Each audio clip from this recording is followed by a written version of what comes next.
kan begini, pakai peribahasa, seberangi lautan, berakit-rakit dahulu, berenang ke tepian, itu kan peribahasa ya. Tapi Iya. saya temukan kalau dalam sebuah fakta, kalau namanya kata-kata telah lahir itu di peribahasa itu nggak ada. Ya, kalau kata-kata terlahir itu sudah lewat masa berlakunya itu. Nah, kalau Tapi itu ini dalam berarti bahasa indah, bahasa ya, apa namanya, bahasa Betul, kalimat indah untuk bisa tetap berlaku. Ya, betul, itu bukan kata-kata sebenarnya. Belum ada yang lahir kok. Kan belum ada betul, yang lahir. betul. saya Betul. hanya menyuplik gini aja, menyuplik kata-kata ya telah lahir itu bagaimana mengartikannya, kan gitu. Kalau Ya, Pak masing-masing lah mengartikannya. Pak Namanya Telah syair itu lahir, ya. Erwin, Iya, Namanya ada syair. bahasa peribahasa Ya gitu telah lah. lahir, telah gugur, iya. Iya nggak Pak Lamsen ya? Iya. Iya. maksudnya Oh, telah begini, gugur kan. maksudnya begini, sebentar.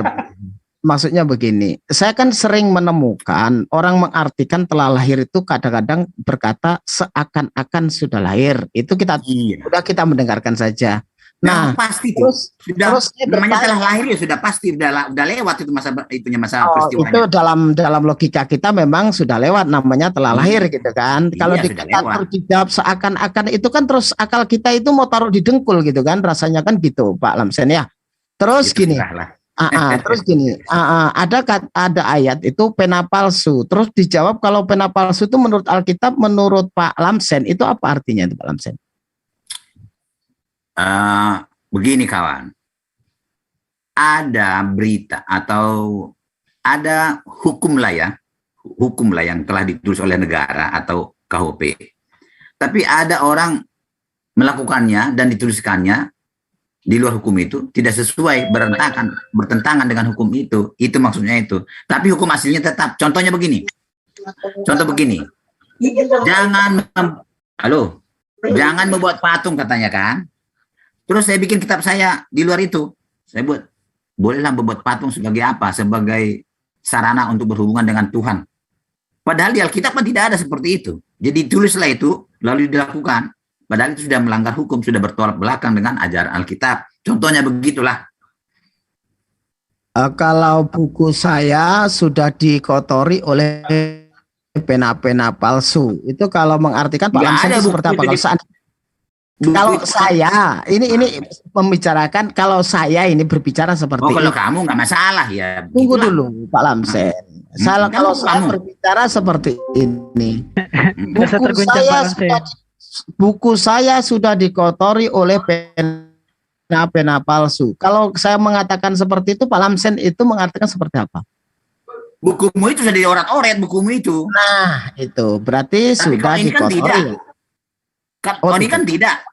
Beda caranya. Kalimatnya bukan begitu caranya. Terus kalau ada pendeta mengatakan itu jawabannya adalah hakim-hakim yang tidak sesuai dengan konteksnya, jawaban seperti Pak Lamsen, itu menurut Pak Lamsen itu perbedaan jawaban atau memang itu perbedaan dari satu sumber itu Pak Lamsen? Maka baca dengan baik, kan tidak dikatakan. Maksudnya begini, hukum saya bertanya ini sudah pada Pak Lamsen, jawabannya seperti itu.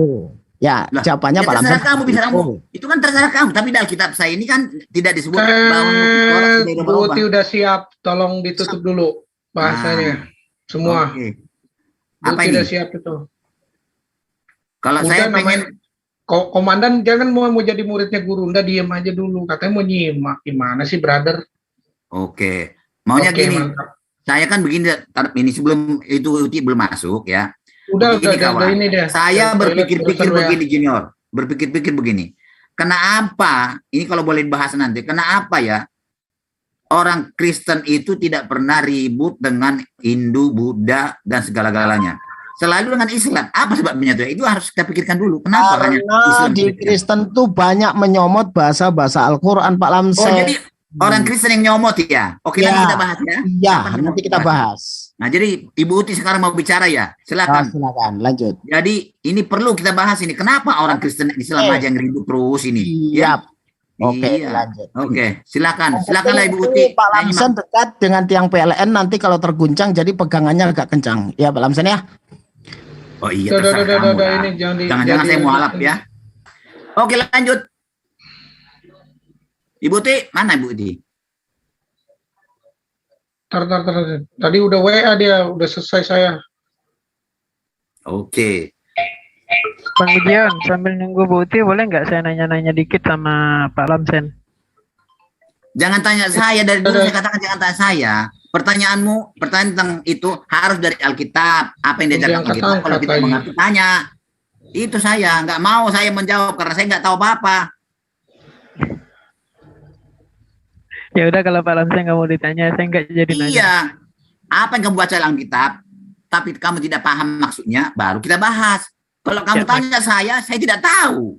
Ya karena gini Pak Lamsen, saya bertanya itu memang di dalam Bible kan ada. Saya kalau ada kita tunjukkan. Ya, itu beberapa enaknya. kali kan ya. Beberapa kali saya itu kan bertanya ke ini teman-teman debater kan, jawabannya begini, satu begini. Nah saya tanya Pak Lamsen, ternyata berbeda. Nah saya bertanya dengan jawaban-jawaban berbeda itu, padahal itu satu ayat. Apakah itu bersumber dari memang referensi?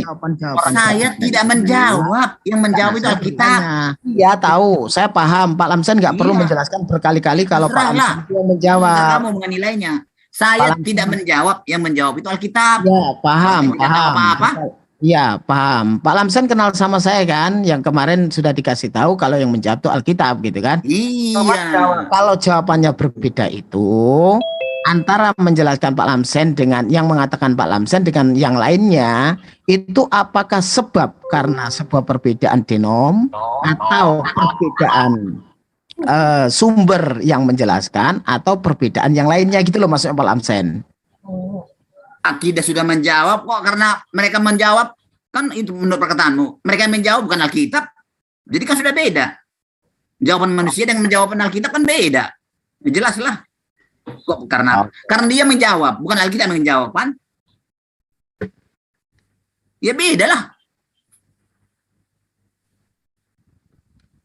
Jadi jawabannya seperti itu Pak Lamsen ya? Ya iyalah. Kalau dia yang menjawab tidak pakai Alkitab ya jelas beda. Tapi kalau digunakan Alkitab, jawaban Alkitab tetap sama. Kemana-mana pun jawaban Alkitab tetap sama.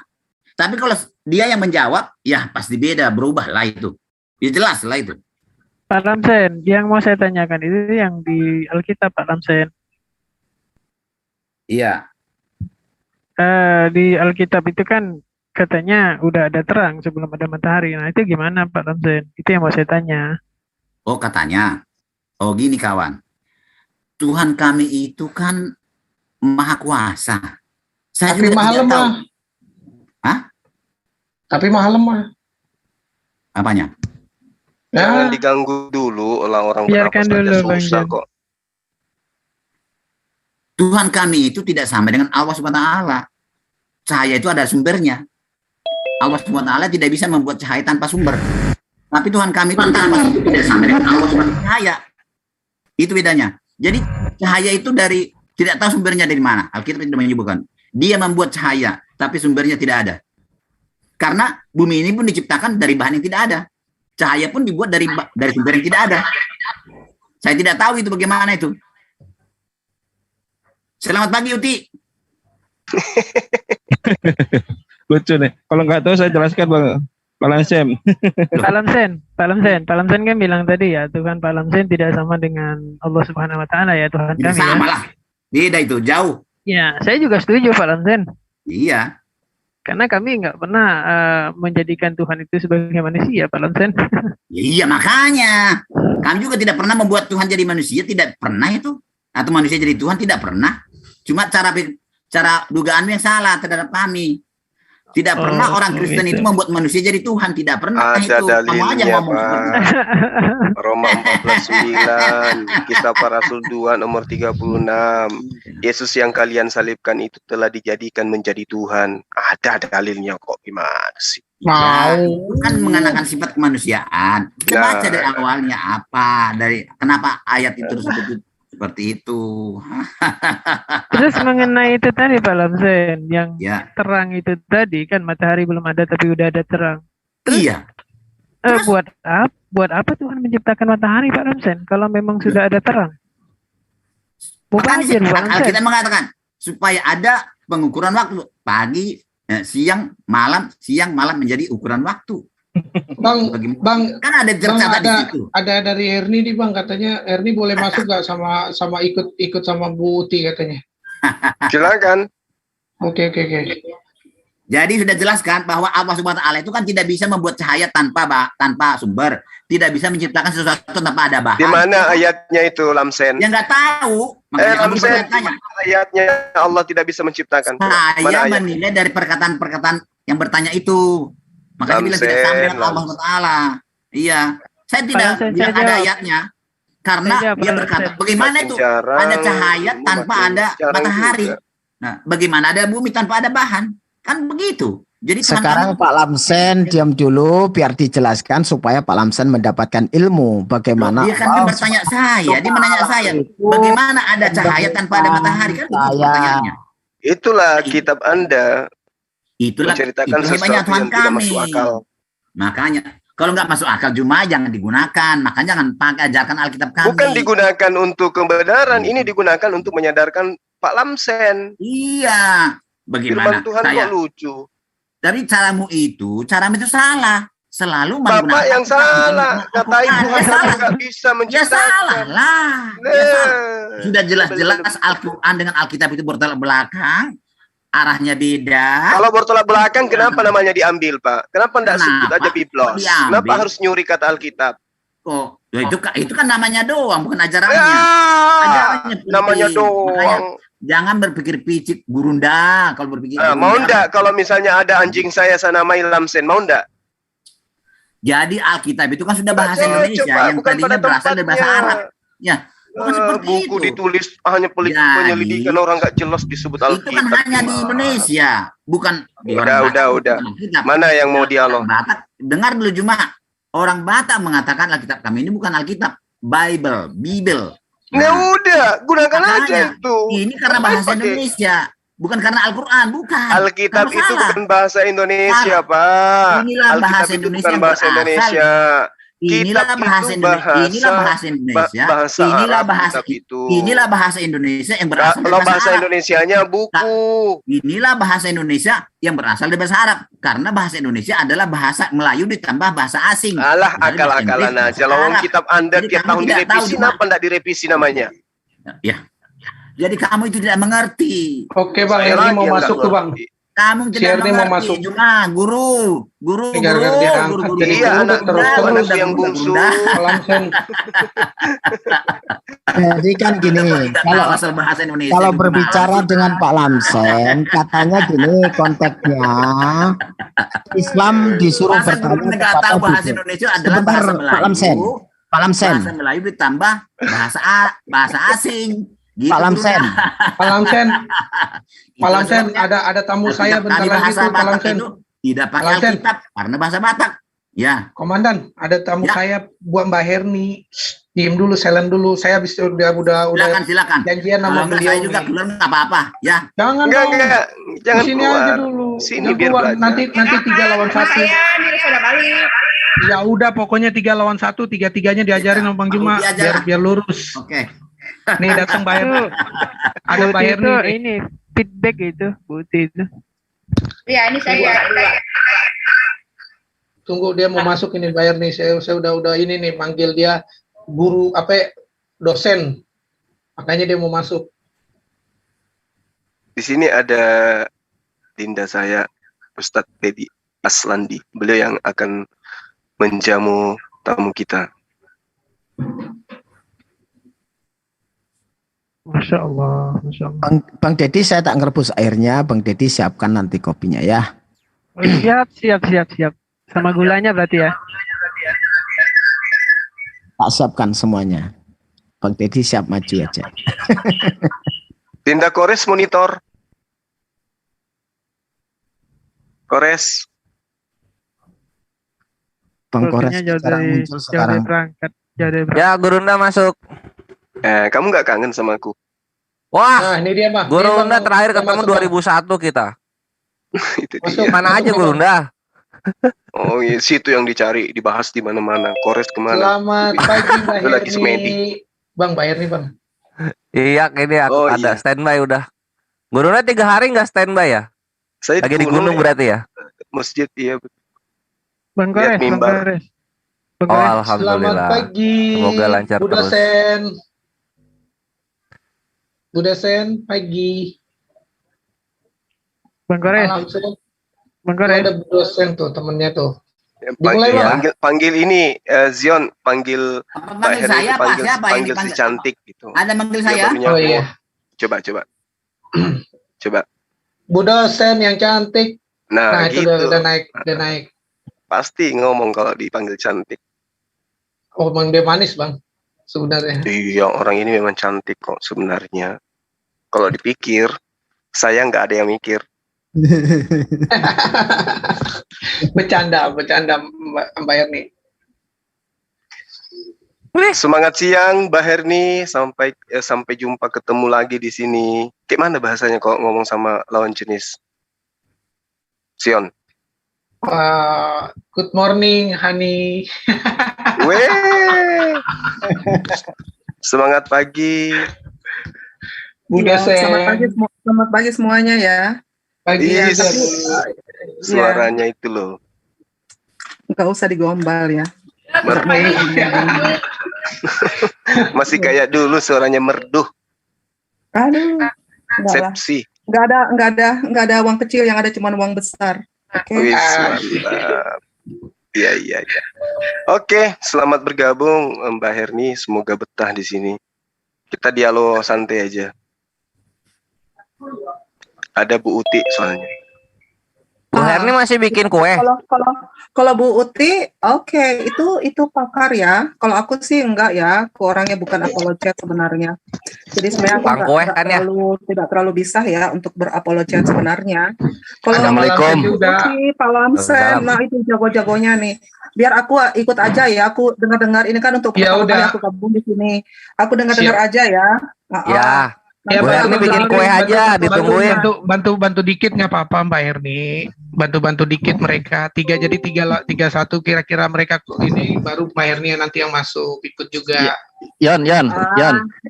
Masalahnya gini, sebenarnya nggak perlu ya. Kalau Ibu Uti dan Pak Lamsen itu nggak perlu ya. Mereka udah pakar banget ya. Benar nih, aku akuin deh.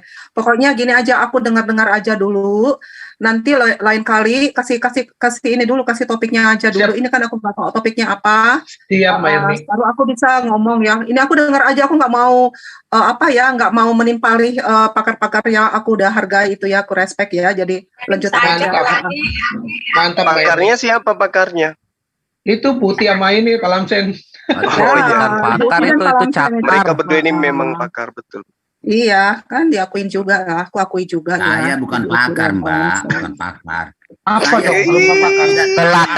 Kelakar. Tidak tahu apa-apa saya. Saya hanya baca dari Alkitab. Dari dulu sudah ketahuan. Itu yang saya andalkan. Jadi saya tidak mau dikatakan disanjung pakar. sama Mbak Sarah yang cantik ini melempem ini Pak Lamsen. Juma. Kepada semua orang saya berkata bahwa saya itu tidak punya ilmu apa-apa. Enggak punya Juma, enggak seperti Juma. Banyak ilmu. Kalau saya kan enggak. Saya ini hanya memegang Alkitab dan Al-Quran saja, Juma, Bunda. Ya. Lebay ya. Cari perhatian ya. Gini ya. Begini, apologet itu punya bidang sendiri. Ya. Orang teolog belum tentu bisa berapologet loh, benar ini.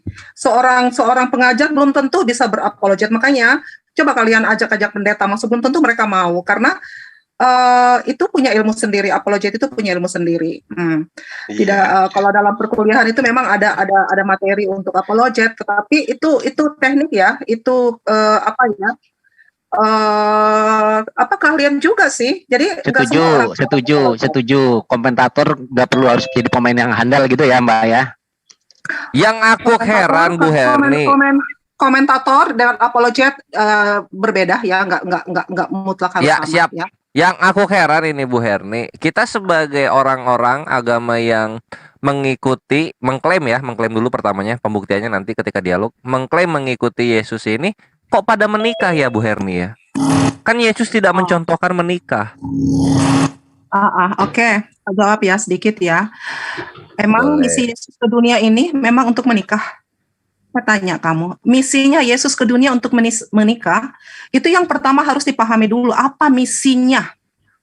Aku juga gitu. Aku lahir ke dunia ini, apa sih aku ini? Begitu juga para misionari, mereka punya misi sendiri. Para pastor punya misi sendiri, berbeda, nggak bisa disamaratakan semua orang. Oke, itu jawaban aku. Thank you. Iya loh, kalau dipikir gini kan buat apa menikah? Yesus tidak mencontohkan. Harusnya kita. Ya.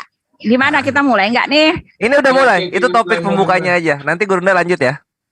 Iya. Saya keluar dulu dari HP nih ya. Assalamualaikum, Dinda. Waalaikumsalam.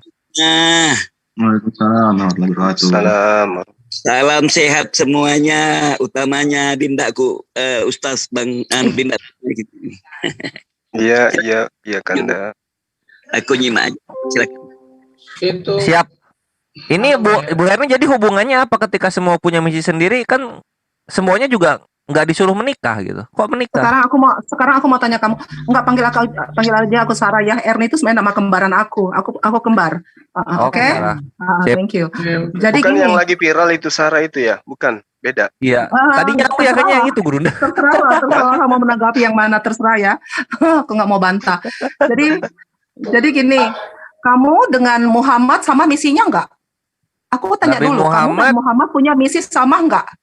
Misinya berbeda dong. Misinya beda. Ya beda. Yesus dengan para pendeta, Yesus dengan para pastor itu punya misi sendiri. Yesus ke dunia ini harus ada misinya. Itu yang harus kalian pelajari supaya nggak banyak pertanyaan. Oke, lanjut ya. Tuh ada Ibu Uti deh. Aku mau dengar-dengar belum. Bu Sarah tadi diminta dipanggil Bu Sarah. Silakan Gurunda lanjut. Bu Sarah, ini kenapa ini nggak bisa diituin ya? Kenapa ya? Ibu Uti udah bisa live, Bu? Saya ini saya share screen-nya di mana ini? Enggak, ini ketutup menunya. Ntar gimana cara nurunin menunya di bawah gimana lagi nih HP? Ada. Udah bisa live kan? Iya, enggak belum. Iya, saya kalau jangan live lagi saya mau ini dulu. Saya mau itu apa? Tantar. Nah, saya ini dulu ya, Pak ya. Iya, nanti Buti ya, kalau udah live ya, bilang aja ya supaya kita mulai.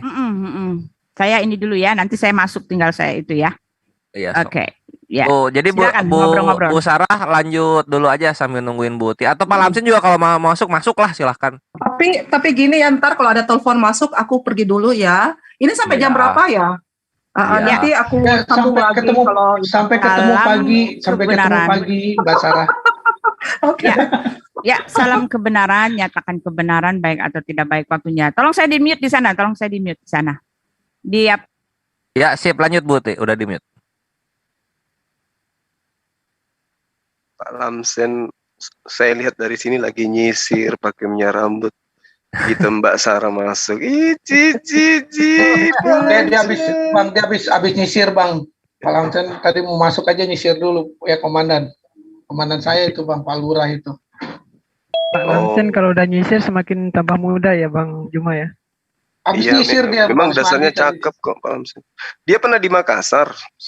Iya, jadi orang Bugis. Makassar. Nah ini dia nih Pak Lamsen, ini udah ada orang Makassarnya nih, tuh ngobrol Makassar, ya nama saya bahasa Makassar, waduh saya bingung, saya bukan Pak Lamsen, mana kemarin bahasa Makassar dia Bang, saya bingung, nggak tahu apa yang dia bilang. Jadi saya ini kan kamu belum kenal siapa saya itu bahasa Makassar, tolong sama Bang Juma coba saya mau dengar. Tidak usah pakai bahasa Makassar di sini, tidak ada yang tahu nanti. Iya tahu. Jago memang ini saya punya. Kasian kok dong. Kita pakai bahasa Indonesia aja. Bahasa Manado pun saya bisa juga. Saya Manado juga pernah tinggal. Lewat atas Jo. Di Ternate pun pernah tinggal. Jadi kan Manado. Jadi laut memang begitu. Kedara ke laut menangis kung. Nah itu Ternate itu. Pak Lamsen. Ya. Mungkin saya yang di Zoom ini yang waktu Anda di Bekasi, saya melihat Anda tuh. Karena saya hadir di sana. Kamu di mana? Di belakang saya? Enggak lah, ngapain? Jadi di mana? Kamu nggak lihat saya? Ya, yang belum kenal lah. Kita belum kenal lah. Yang kasih mic ke Pak Lamsen beliau itu, Pak. Oh, itu. Ya udah. Yang waktu bertanya ke Dokter Zakir Naik. Oke lah. Jadi memang ini harus kita pikir-pikirkan dulu ya. Nanti kita bahas-bahas nanti kalau ada waktu. Yang selalu ribut itu antara Islam dan Kristen saja saya lihat. Dan kepada Buddha, Hindu dan lain-lain tidak ada pernah singgung-menyinggung. Ini kita bahas nanti ya. Kenapa begitu? Iya. Boleh saya jawab sedikit nggak Pak Lamsen? Alasannya kenapa? Loh, nanti kan waktu habis. Ini si Uti mau masuk. Kita kan harus nunggu dulu ini. Nanti nggak sempat selesai, nggak enak. Singkat aja. Tanggung nggak enak. Nanti nggak bisa diinin lagi Bang Deddy, maksudnya dia tuh buat nanti, buat tema nanti. Oh ya, senyumnya Mbak Herni ini kok. Iya, perih. Manis sekali senyumnya. Bukan begitu Pak Lamsen. Bang Juma tahu nggak buat siapa senyuman itu? Nggak tahu. Buat Pak Lamsen, Bang Juma. Itu. Oh gitu. Iya. Mana ini Buti nih, ganti ini pembalut nggak selesai.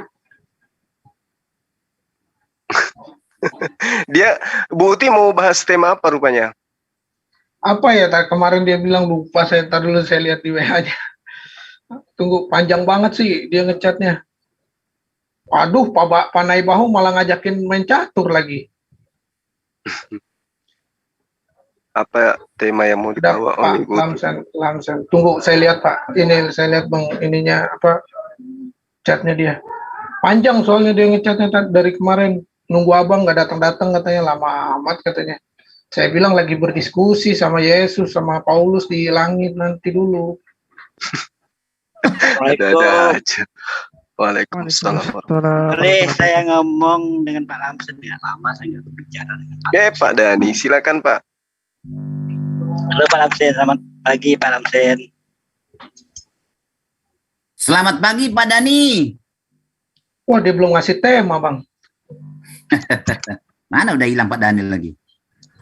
Bang, dia belum ngasih tema Bang. Oh iya, ini saya udah pengen membuka. Selamat pagi teman-teman. Ini saya masuk, saya coba ini ya. Saya coba ke StreamYard saya.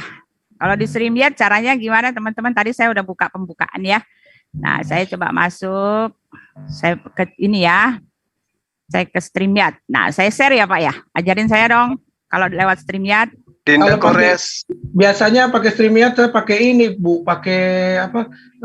Tolong bantu Bu. Ini omelet audio. Arcade enggak, saya pakai omelet silakan arcade. di screen Bunda apa? Klik share screen-nya. Ya, diklik aja ya, klik sekali aja ya, share ya. Yang ini pilih yang untuk share screen-nya, pilih yang bagian seluruh layar. Seluruh layar ya. Jangan tab, jangan jendela. Seluruh layar. Yang pertama diklik dulu gambarnya, terus diklik bagian audio sistemnya di bawah ada kotak Itu kecil. saya sudah masuk itu Pak. Coba saya lihat ya. Coba saya lihat di itu ya, di mana coba udah di keluar belum? Coba dilihat. Di YouTube. Kalau udah ya sudah. Ya, selamat ya, kita mulai aja ya. Ibu Herni udah keluar ya? Itu Bu ada Sarah. Jadi co-host. Oh ya Bu Sarah. Sorry. Ya Ibu Sarah, don't go away ya. Saya dibantuin sama. Ya. Oh ya, sudah keluar ya. Ntar saya tanya teman-teman ya, apakah suara saya terdengar? Kedengeran Bu. Oh, masuk ya. Good, masuk. Nyaring Bu, kayak knalpot mobil pokoknya, nyaring. Knalpot bocor ya. Ya udah, knalpot bocor. Terima kasih. Haleluya. Ya, ada bahasin. Orang-orang menghina saya. Orang-orang bilang saya knalpot bocor. Waalaikumsalam. Haleluya. Lanjut. Ya, teman-teman silakan. Ya, saya sama Pak Juma ya. Saya penasaran tadi dengan omongan Pak Juma ya. Pak Juma, aduh, Pak Juma Anda saya mau kasih tahu. Pak Juma tuh sesat tahu. Pak Juma menyiar-nyiarkan agama orang sesuka hati. Ya, nggak benar tahu nggak Pak Juma? Ya, saya mau kasih tahu Pak Juma ya. Pak Juma mengatakan mentuhankan manusia gitu kan. Ya, silakan Pak Juma. Kita bicara tentang doktrin aja lah, nggak usah yang jauh-jauh. Karena inilah yang menjadi perdebatan antara sejagat raya ya, sealam raya ini mengenai siapakah Yesus ya. Yesus di tempat kami jelas adalah Tuhan. Tetapi masalahnya kami mempunyai data yang jelas ya. Tuhan di tempat kami itu berdasarkan fakta-fakta, berdasarkan bukti-bukti, bahkan berdasarkan nubuat. Ketika ada satu orang ya, Satu orang dia lagi mau pergi ke Bandung ya. Lalu ada yang ngasih tahu, nanti di Bandung kamu ketemu sama, kamu akan nanti di jalan perjalanan ke Bandung kamu akan ketemu dengan Benny ya. Benny nanti pakai baju merah. Nah, ketika dia dalam perjalanan ke Bandung dia bertemu dengan Benny, lalu Benny pakai baju merah. Nah, tepatlah itu dia. Oh, kalau begitu perkataan dari teman saya tadi itu yang mengatakan saya akan ketemu Benny itu benar, iya, tepat dan amin. Nah, begitu juga dengan nubuat ya, segala perkataan-perkataan yang sudah dikatakan bahwa anak Allah ya, bahwa Elohim akan datang ya di dalam Yesaya 63 itu ya, bahwa dia sendirilah ya. Lalu di dalam Yesaya 43, banyak sekali di dalam kitab Yesaya, di dalam kitab para nabi itu mengatakan bahwa apa yang tertulis di dalam kitab para nabi itu tepat, benar gitu loh. Jadi itu meneguhkan dan itu tidak bisa lagi diganggu gugat karena keteguhannya sudah ada. Ya, karena yang seperti saya kasih tahu perumpamannya seperti itu. Ya, jadi perkataan teman saya itu tepat, benar, iya dan amin karena sudah dibuktikan. Dan nubuat itu sudah dibuktikan bahwa Yesus itu adalah firman yang telah menjadi manusia, itu benar, tepat dan amin sesuai dengan kitab para nabi gitu. Kitab para nabi telah mengkonfirmasikannya. Jadi ketika ada Injil lain ya, dikatakan di dalam Alkitab, kalian ini kan adalah Injil lain yang mewartakan bahwa Yesus itu adalah Isa gitu kan. Itu jelas Injil lain. Dan perkataan Injil yang lain yang ditulis di dalam Alkitab kami juga tepat, benar dan iya dan amin gitu. Semua yang menulis tentang Anda, tentang keislaman, tentang penyangkalan, tentang di dalam kitab 2 Petrus 2 ya, yang menentang penguasa yang telah menebus mereka gitu kan, 1 Yohanes 4 juga kan, bahwa mereka yang menyangkal baik bapa maupun anak semua sudah ditulis gitu kan. Jadi apa yang terjadi pada diri kalian ini tidak membuat kami bingung, tidak menggoyahkan iman kami dan tidak membuat kami berpikir-pikir, karena apa yang sudah terjadi sekarang ini sudah tertulis. Bahkan Yesus mengatakan akan ada saatnya di mana orang yang membunuh kamu akan merasa berbuat bakti kepada Allah. Jadi nubuatan Yesus, nubuat yang tertulis di Alkitab itu betul gitu loh. Jadi inilah yang sedang kita hadapi ya. Yang kita hadapi, yang para apologet hadapi sekarang adalah yang sedang kalian lakukan itu, menentang penguasa yang telah menebus kalian gitu. Itu dia. Silakan Pak Juma. Baik. Ya. Ya. Terima kasih Bu Uti. Ya. Kalau kemudian Ibu mengatakan bahwa kami menentang Bapak dan juga menentang anak gitu ya. Yang kami pahami kemudian adalah ketika agama kami diajarkan bahwa ada nabi yang datang kepada Bani Israel yang lahir tanpa ayah. Dan kami diberitahukan namanya adalah Isa alaihissalam. Lalu kemudian di dalam Al-Quran mengajarkan nabi ini menyeru kepada Bani Israel agar hanya menyembah kepada Allah. Nah, kami mengimani itu. Kami tidak menyangkal kemudian nabi ini mengajak kami menyembah kepada pencipta langit dan bumi. Dan nabi ini mengajak untuk diimani kalau dirinya itu adalah utusan Tuhan. Itu yang ada di dalam konsep Al-Quran. Bahwa dia adalah Nabiullah, dia adalah Rasulullah, dan dia adalah hamba Allah. Al-Quran menerangkan itu. Lalu kemudian beliau datang kepada Bani Israel, menyeru kepada Bani Israel menyembah kepada pencipta langit dan bumi. Bukan kepada dirinya. Nah, berjalannya waktu kemudian, hiduplah berdampingan antara Islam dan Kristen. Di mana Islam memahami, nabi yang datang kepada Bani Israel adalah nabi, kemudian Kristen memahami, nabi yang datang kepada Bani Israel itu adalah Sang Tuhan yang datang dalam rupa manusia. Kalau kita merujuk kepada Al-Quran, diterangkan oleh Al-Quran. Maaf Pak Juma, kita bagi waktu aja ya Pak Juma ya, 3 menit ya.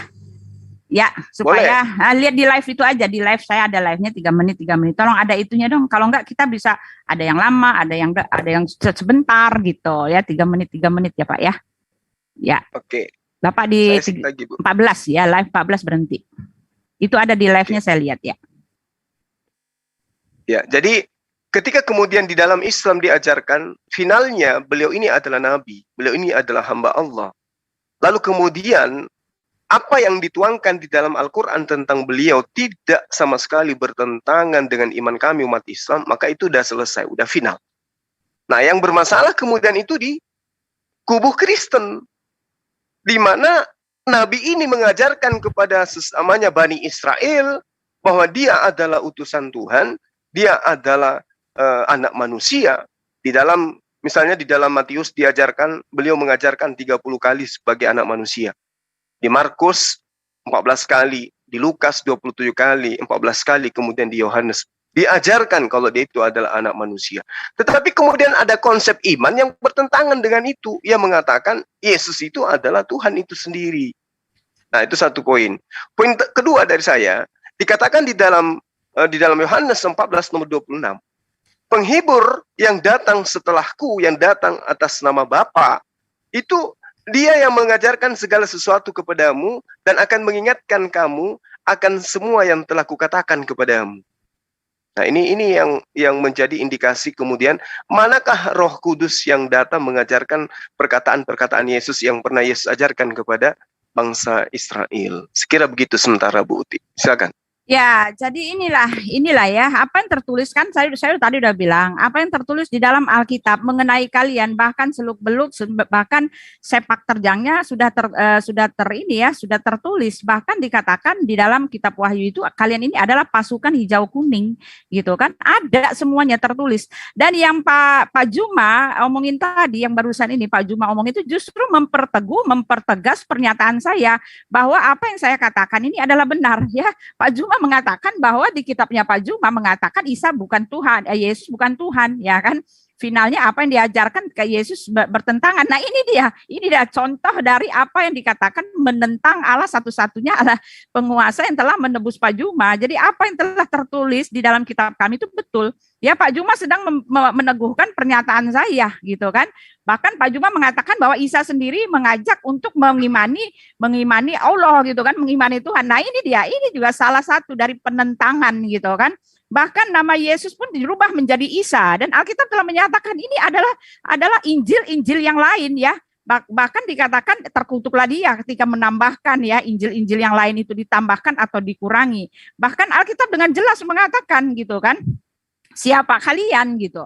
Nah, yang perlu saya ketahui, Pak, yang perlu Pak Juma ketahui adalah, ya, kalian boleh-boleh saja mengikuti perintah, ya, mengikuti pengajaran dari satu orang yang katanya mengaku nabi, kata dalam tanda kutip, ya, mengaku nabi, lalu dia menentang penguasa, memimpin kalian menentang penguasa yang telah menebus kalian, itu boleh-boleh saja kalian ikuti, ya, karena beribadah itu adalah hak prerogatif setiap manusia, ya. Tetapi untuk selamat saya bilang kembalilah kepada ajaran yang sebenarnya, ajaran mula-mula yang disertai data, yang disertai fakta, yang berasalkan dari Tuhan yang pernah bersama-sama dengan umatnya, Tuhan yang menyatakan diri, Tuhan yang memperkenalkan dirinya kepada bangsa Israel itu. Ya, Tuhan yang menyatakan bahwa dia akan memberikan manusia sebagai tebusan, ya, tebusan bagi manusia.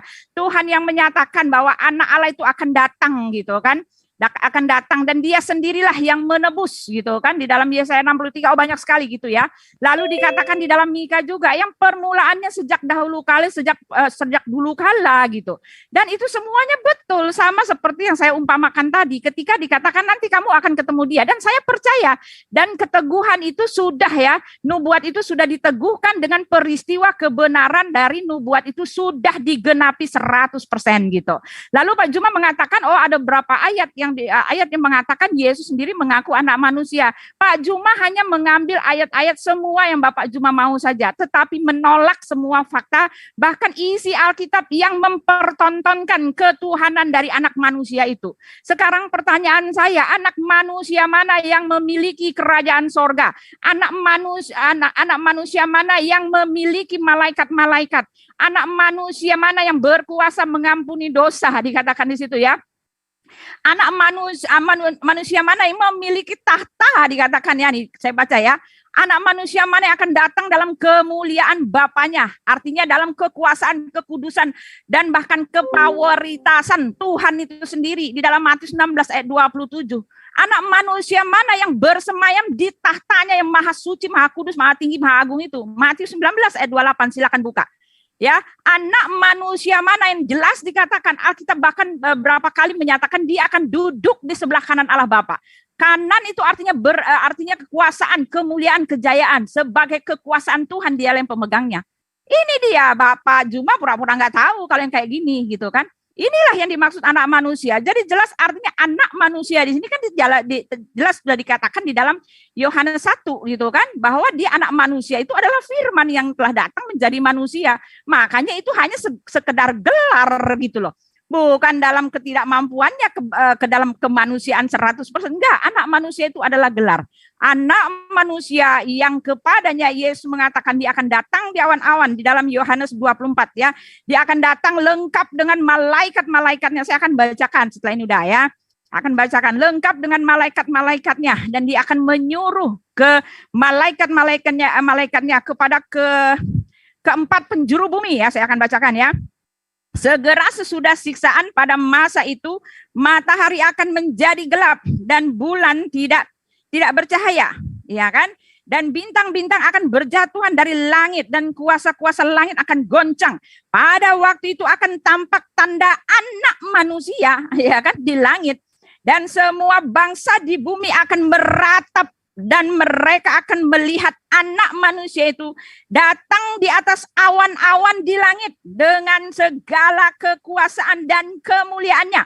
Dan ia akan menyuruh keluar malaikat-malaikatnya dengan meniup sangkakala yang dahsyat bunyinya. Dan mereka akan mengumpulkan orang-orang pilihannya itu dari keempat penjuru bumi. Dan dari ujung yang satu ke ujung langit yang lain. Nah itu dia anak manusia. Jadi nggak bisa anak manusia Bapak predikankan seperti saya ini anak manusia atau anak bayi. Enggak Pak ya. Konteksnya lihat dulu ya. Arti anak manusia di sini artinya adalah gelarnya. Ketika Tuhan itu datang sebagai manusia, dia disebut anak manusia. Ya, dia disebut Allah, anak Allah, dia disebut utusan, dia disebut nabi. Tetapi nabi yang dimaksud adalah nabi yang datang dari Allah. Ya, aku datang dan keluar dari Allah gitu kan. Tetapi anak manusia artinya dia datang dari Allah. Dia adalah firman yang keluar dari mulut Bapa gitu kan. Tetapi anak manusia atau nabi di situ dikatakan datang dari Allah, dia berasal dari sorga dan kembali ke sorga. Gitu Pak ya, itu konteksnya, jangan dibuang-buang. Terima kasih. Oke, baik. Jadi kita mendengarkan dari uraian Bu Uti, Yesus itu sangat-sangat luar biasa. Ya, jadi Yesus itu pokoknya tidak ada manusia yang paling hebat selain dia. Tetapi sayang sekali kedudukannya hanya sebagai manusia. Di dalam penjabaran Ibu Uti itu saya hanya satu kopi dulu ya. Ya, silakan aja Pak itu Pak. Ya, hanya satu dalil aja itu meruntuhkan semua argumen Bu Uti. Di dalam Yohanes 17 nomor 7. Yesus menerangkan begini. Sekarang mereka tahu bahwa semua yang engkau berikan kepadaku itu berasal daripadamu. Jadi kehebatan demi kehebatan yang dipertontonkan Yesus di tengah Bani Israel.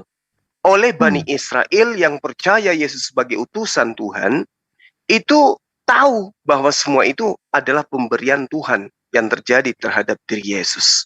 Tapi nanti di dalam pandangan Kristen yang bukan pengikut Yesus lah, itu berubah menjadi hal yang tadinya diberikan kepada Yesus sebagai bukti Yesus sebagai utusan Tuhan, menjadikan orang Kristen justru menuhankan Yesus. Nah, sekarang kita urai apa yang diberikan oleh Ibu Uti membawa-bawa tentang Islam. Al-Quran menerangkan begini. Dzalika Isa bin Maryam qaulal haqqil ladzi fihi yamtarun. Itulah Isa, anak laki-lakinya seorang manusia bernama Maryam, yang mengatakan perkataan yang benar, yang mereka kemudian ragukan kebenarannya. Jadi Yesus mengatakan, sekarang mereka tahu bahwa semua yang ada pada diriku itu berasal daripadamu. Tapi diragukan itu. Yang mereka kemudian pegang adalah ajaran konsep menuhankan terhadap sesamanya makhluk. Sementara ajaran ini, itu berasal dari pengajaran yang kemudian Yesus katakan, waspadalah kepada mereka. Saya urai dari Yeremia 9 nomor 11. Aku akan membuat Yerusalem menjadi timbunan puing, tempat persembunyian serigala-serigala. Jadi serigala ini mengelilingi pengajaran Yesus. Yesus juga menerangkan di dalam 1 Yohanes 2 bahwa serigala itu memang berasal di antara kita, berasal dari tengah-tengah kita. Jadi anak-anakku, waktu ini adalah waktu yang terakhir, dan seperti yang telah kamu dengar seorang antikristus akan datang, sekarang telah banyak bangkit antikristus, itulah tandanya bahwa aku benar-benar adalah waktu yang terakhir. Memang mereka berasal di antara kita. Jadi anti Yesus ini berasal di antara Yesus. pengikut Yesus. Jadi nggak ada kaitannya dengan Islam. Lalu kemudian di dalam nubuatan Yakub terhadap keturunannya, Yakub menerangkan di dalam Kejadian 49 nomor 27 ketika dia memanggil ke-12 anaknya, lalu kemudian dia menerangkan anaknya satu persatu tentang masa depannya. Tiba masa ketika Yakub menerangkan tentang Benyamin, apa yang diterangkan oleh Yakub terhadap anaknya yang bernama Benyamin? Benyamin, engkau berlaku seperti serigala, kelak yang menerkam. Pada waktu ia pagi makan mangsanya, malam ia membagi-bagi mangsanya. Ini nubuatan Yakub kepada anaknya bernama Benyamin. Keturunannya Benyamin itu akan berlaku seperti serigala. Lalu kemudian di dalam Roma nomor 11, di sini Paulus mengaku sebagai keturunan Benyamin, keturunan anak Yakub yang berlaku seperti serigala. Makanya Yesus mengatakan di dalam pengajaran Yesus di Matius 10 nomor 16, lihat aku mengutus kamu seperti domba di tengah-tengah serigala. Berarti Yesus tahu bahwa di tengah-tengah Bani Israel itu serigala-serigalanya ada. Jadi tidak ada kemudian hubungannya dengan kita Islam. Ibu Utinya yang harus sadar bahwa ketika Yesus berbicara kata kamu dan katamu, itu dia Yesus sedang berbicara kepada Bani Israel. Bukan berbicara kepada non-Israel. Jadi jangan GR. Sekarang mereka tahu bahwa semua yang engkau berikan kepadaku itu berasal daripadamu. Kamu ini siapa? Mereka ini siapa? Mereka ini Bani Israel. Makanya di dalam pengajaran Yesus Yohanes 5 nomor 36, ada kesaksianku yang lebih penting dari kesaksian Yohanes. Bahwa pekerjaan yang aku lakukan, itulah pekerjaan yang bersaksi tentang aku. Bahwa Bapa yang telah mengutus aku. Berarti aku adalah utusan Tuhan. Dan umat Islam tidak bisa goyang dari situ. Isa alaihissalam itu adalah utusan Allah. Dia adalah Rasulullah. Tidak kemudian dia datang kepada Bani Israel melakukan makar, mengganti kedudukan Tuhannya menjadi Tuhan bagi non-Yahudi. Demikian. Silakan Bu Uti.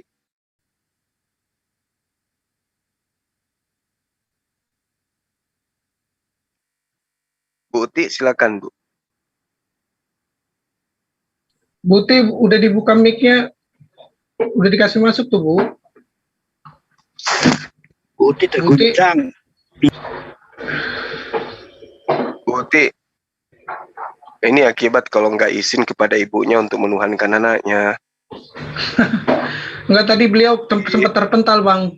Beliau telepon saya terpental. Tadi terpental, saya nggak itu. Oh iya, silakan Bu. Ya, sebentar ya. Jadi sebentar saya coba tanya dulu di tempat saya itunya enggak ya. Teman-teman dengar nggak teman-teman? Dengar ya. Kalau dengar nggak percakapan saya? Garing ya, terdengar ya. Nah, jadi begini, tadi saya nggak dengar ya. Tadi Yohanes 17 ayat 3 dan Bapak mengambil itu kan comotologi semua, Pak. Bapak mengatakan Yohanes 17 nomor 7 untuk menyadarkan Ibu. Yohanes 17 ya, Yohanes 17 ayat 7. Ini kan cuma comotologi, Pak ya. Apa yang dikatakan memang comotologi, Pak ya. Bapak semua dari A sampai B comotologi tidak tahu ininya. Nah, di dalam itu ya, Yakub memberkati ke-12 anaknya itu kan itu memberkati, Pak. Namanya juga memberkati, bukan mengutuk. Jadi kalau dikatakan bahwa Benyamin itu dia akan apa Bapak mengatakan tadi? Itu kan bicara tentang dia akan seperti serigala ya bukan serigala beneran gitu loh, Pak. Ya, itu maksudnya kekuatannya. Mari kita baca itu ada di mana ya? Bapak ambil di mana itu, Pak? Itu bukan itu ya. Yeremia di Kejadian 49 nomor 27. Iya ya. Jadi Yakub memberkati ke-12 dan ditambah dengan 2 anaknya, 2 cucunya itu anak dari Yusuf ya.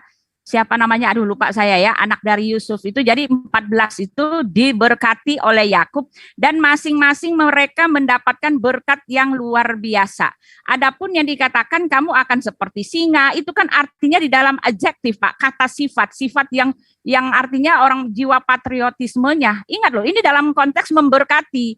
Kalau Bapak mengatakan dia akan seperti serigala, nah itu kan mengutuk, Pak ya. Ya, jadi ini cocokologi Bapak lagi, mencocokologi. Lalu Bapak membaca di dalam Yohanes 17, mari saya buka ya. Yohanes 17 itu bicara tentang apa? Ya, saya akan buktikan bahwa Bapak memang cocokologi. Adapun yang dilakukan oleh Nabi adalah membimbing kalian untuk menentang penguasa satu-satunya.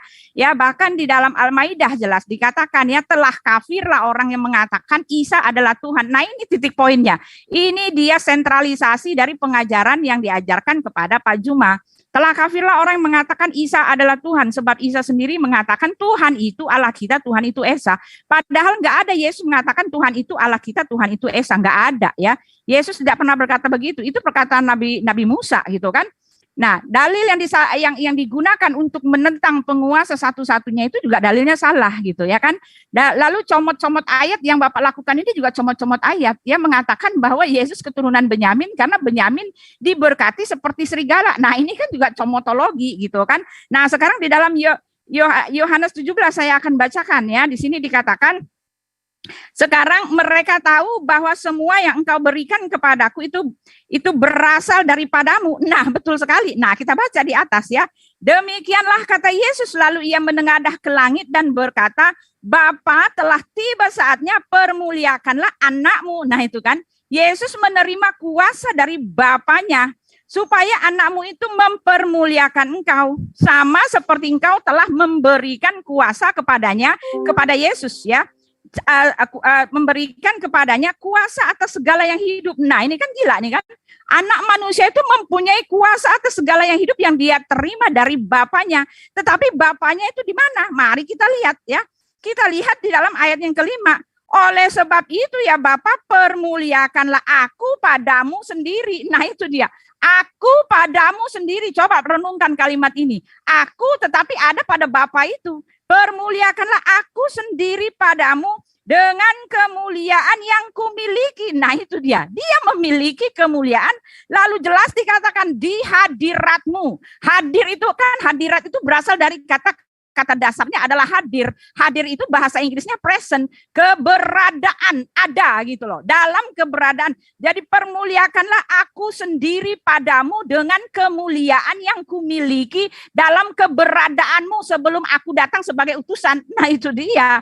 Jadi korelasinya di dalam ayat yang ketujuh ya memang dia menerima kuasa sama seperti di atas. Tetapi yang menerima kuasa itu sebelum dia datang menjadi manusia, dia ada dalam diri Bapa itu sendiri. Alkitab jelas menyatakan seperti ini. Dan ini ditulis oleh Rasul Yohanes. Rasul Yohanes lah yang jelas mengatakan firman itu telah menjadi manusia. Ini tulisan Rasul Yohanes. Jadi saya mau kasih tahu Pak Juma, tak satu pun ya, tak satu ayat pun, tak setitik pun Bapak bisa ambil dari perkataan para rasul ini untuk menyangkal ketuhanan Yesus, karena visi misi mereka ini tertulis jelas. Ya, Yesus itu adalah dikatakan adalah firman yang telah menjadi manusia.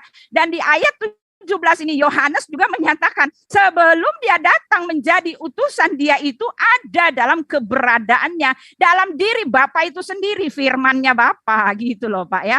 Jadi ngawur Bapak. Ya, silakan. Ya, silakan Pak. Oke, makasih Bu Uti. Jadi satu hal yang perlu Ibu ketahui ketika Ibu mengatakan saya comot ayat. Di Al-Quran kami itu sudah sangat jelas Bu, bahwa apa yang kemudian diberikan oleh Allah kepada Bani Israel berupa kitab suci dan juga para nabi dan rasul, itu kami imani.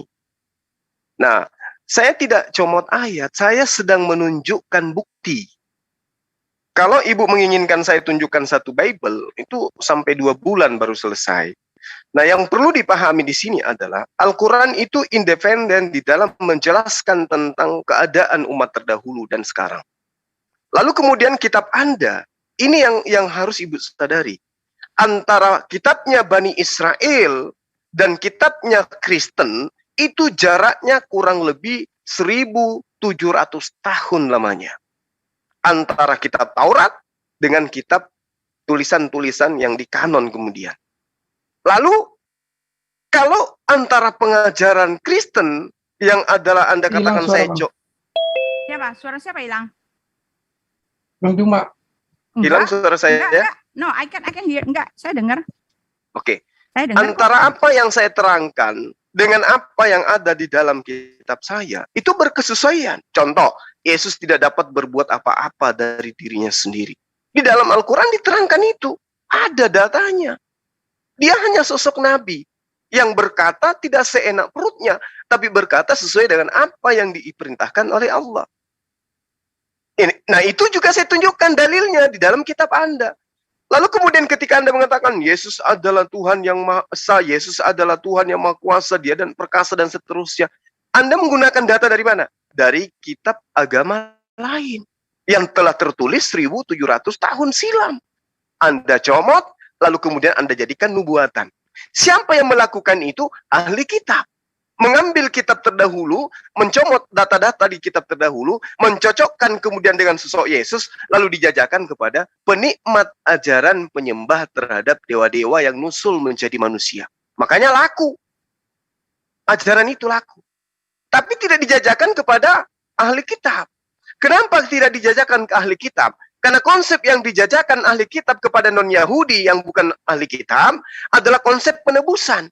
Sementara ahli kitab mengetahui yang dimaksud dengan penebusan itu adalah penghapusan dosa yang dilakukan dengan cara mengorbankan hewan.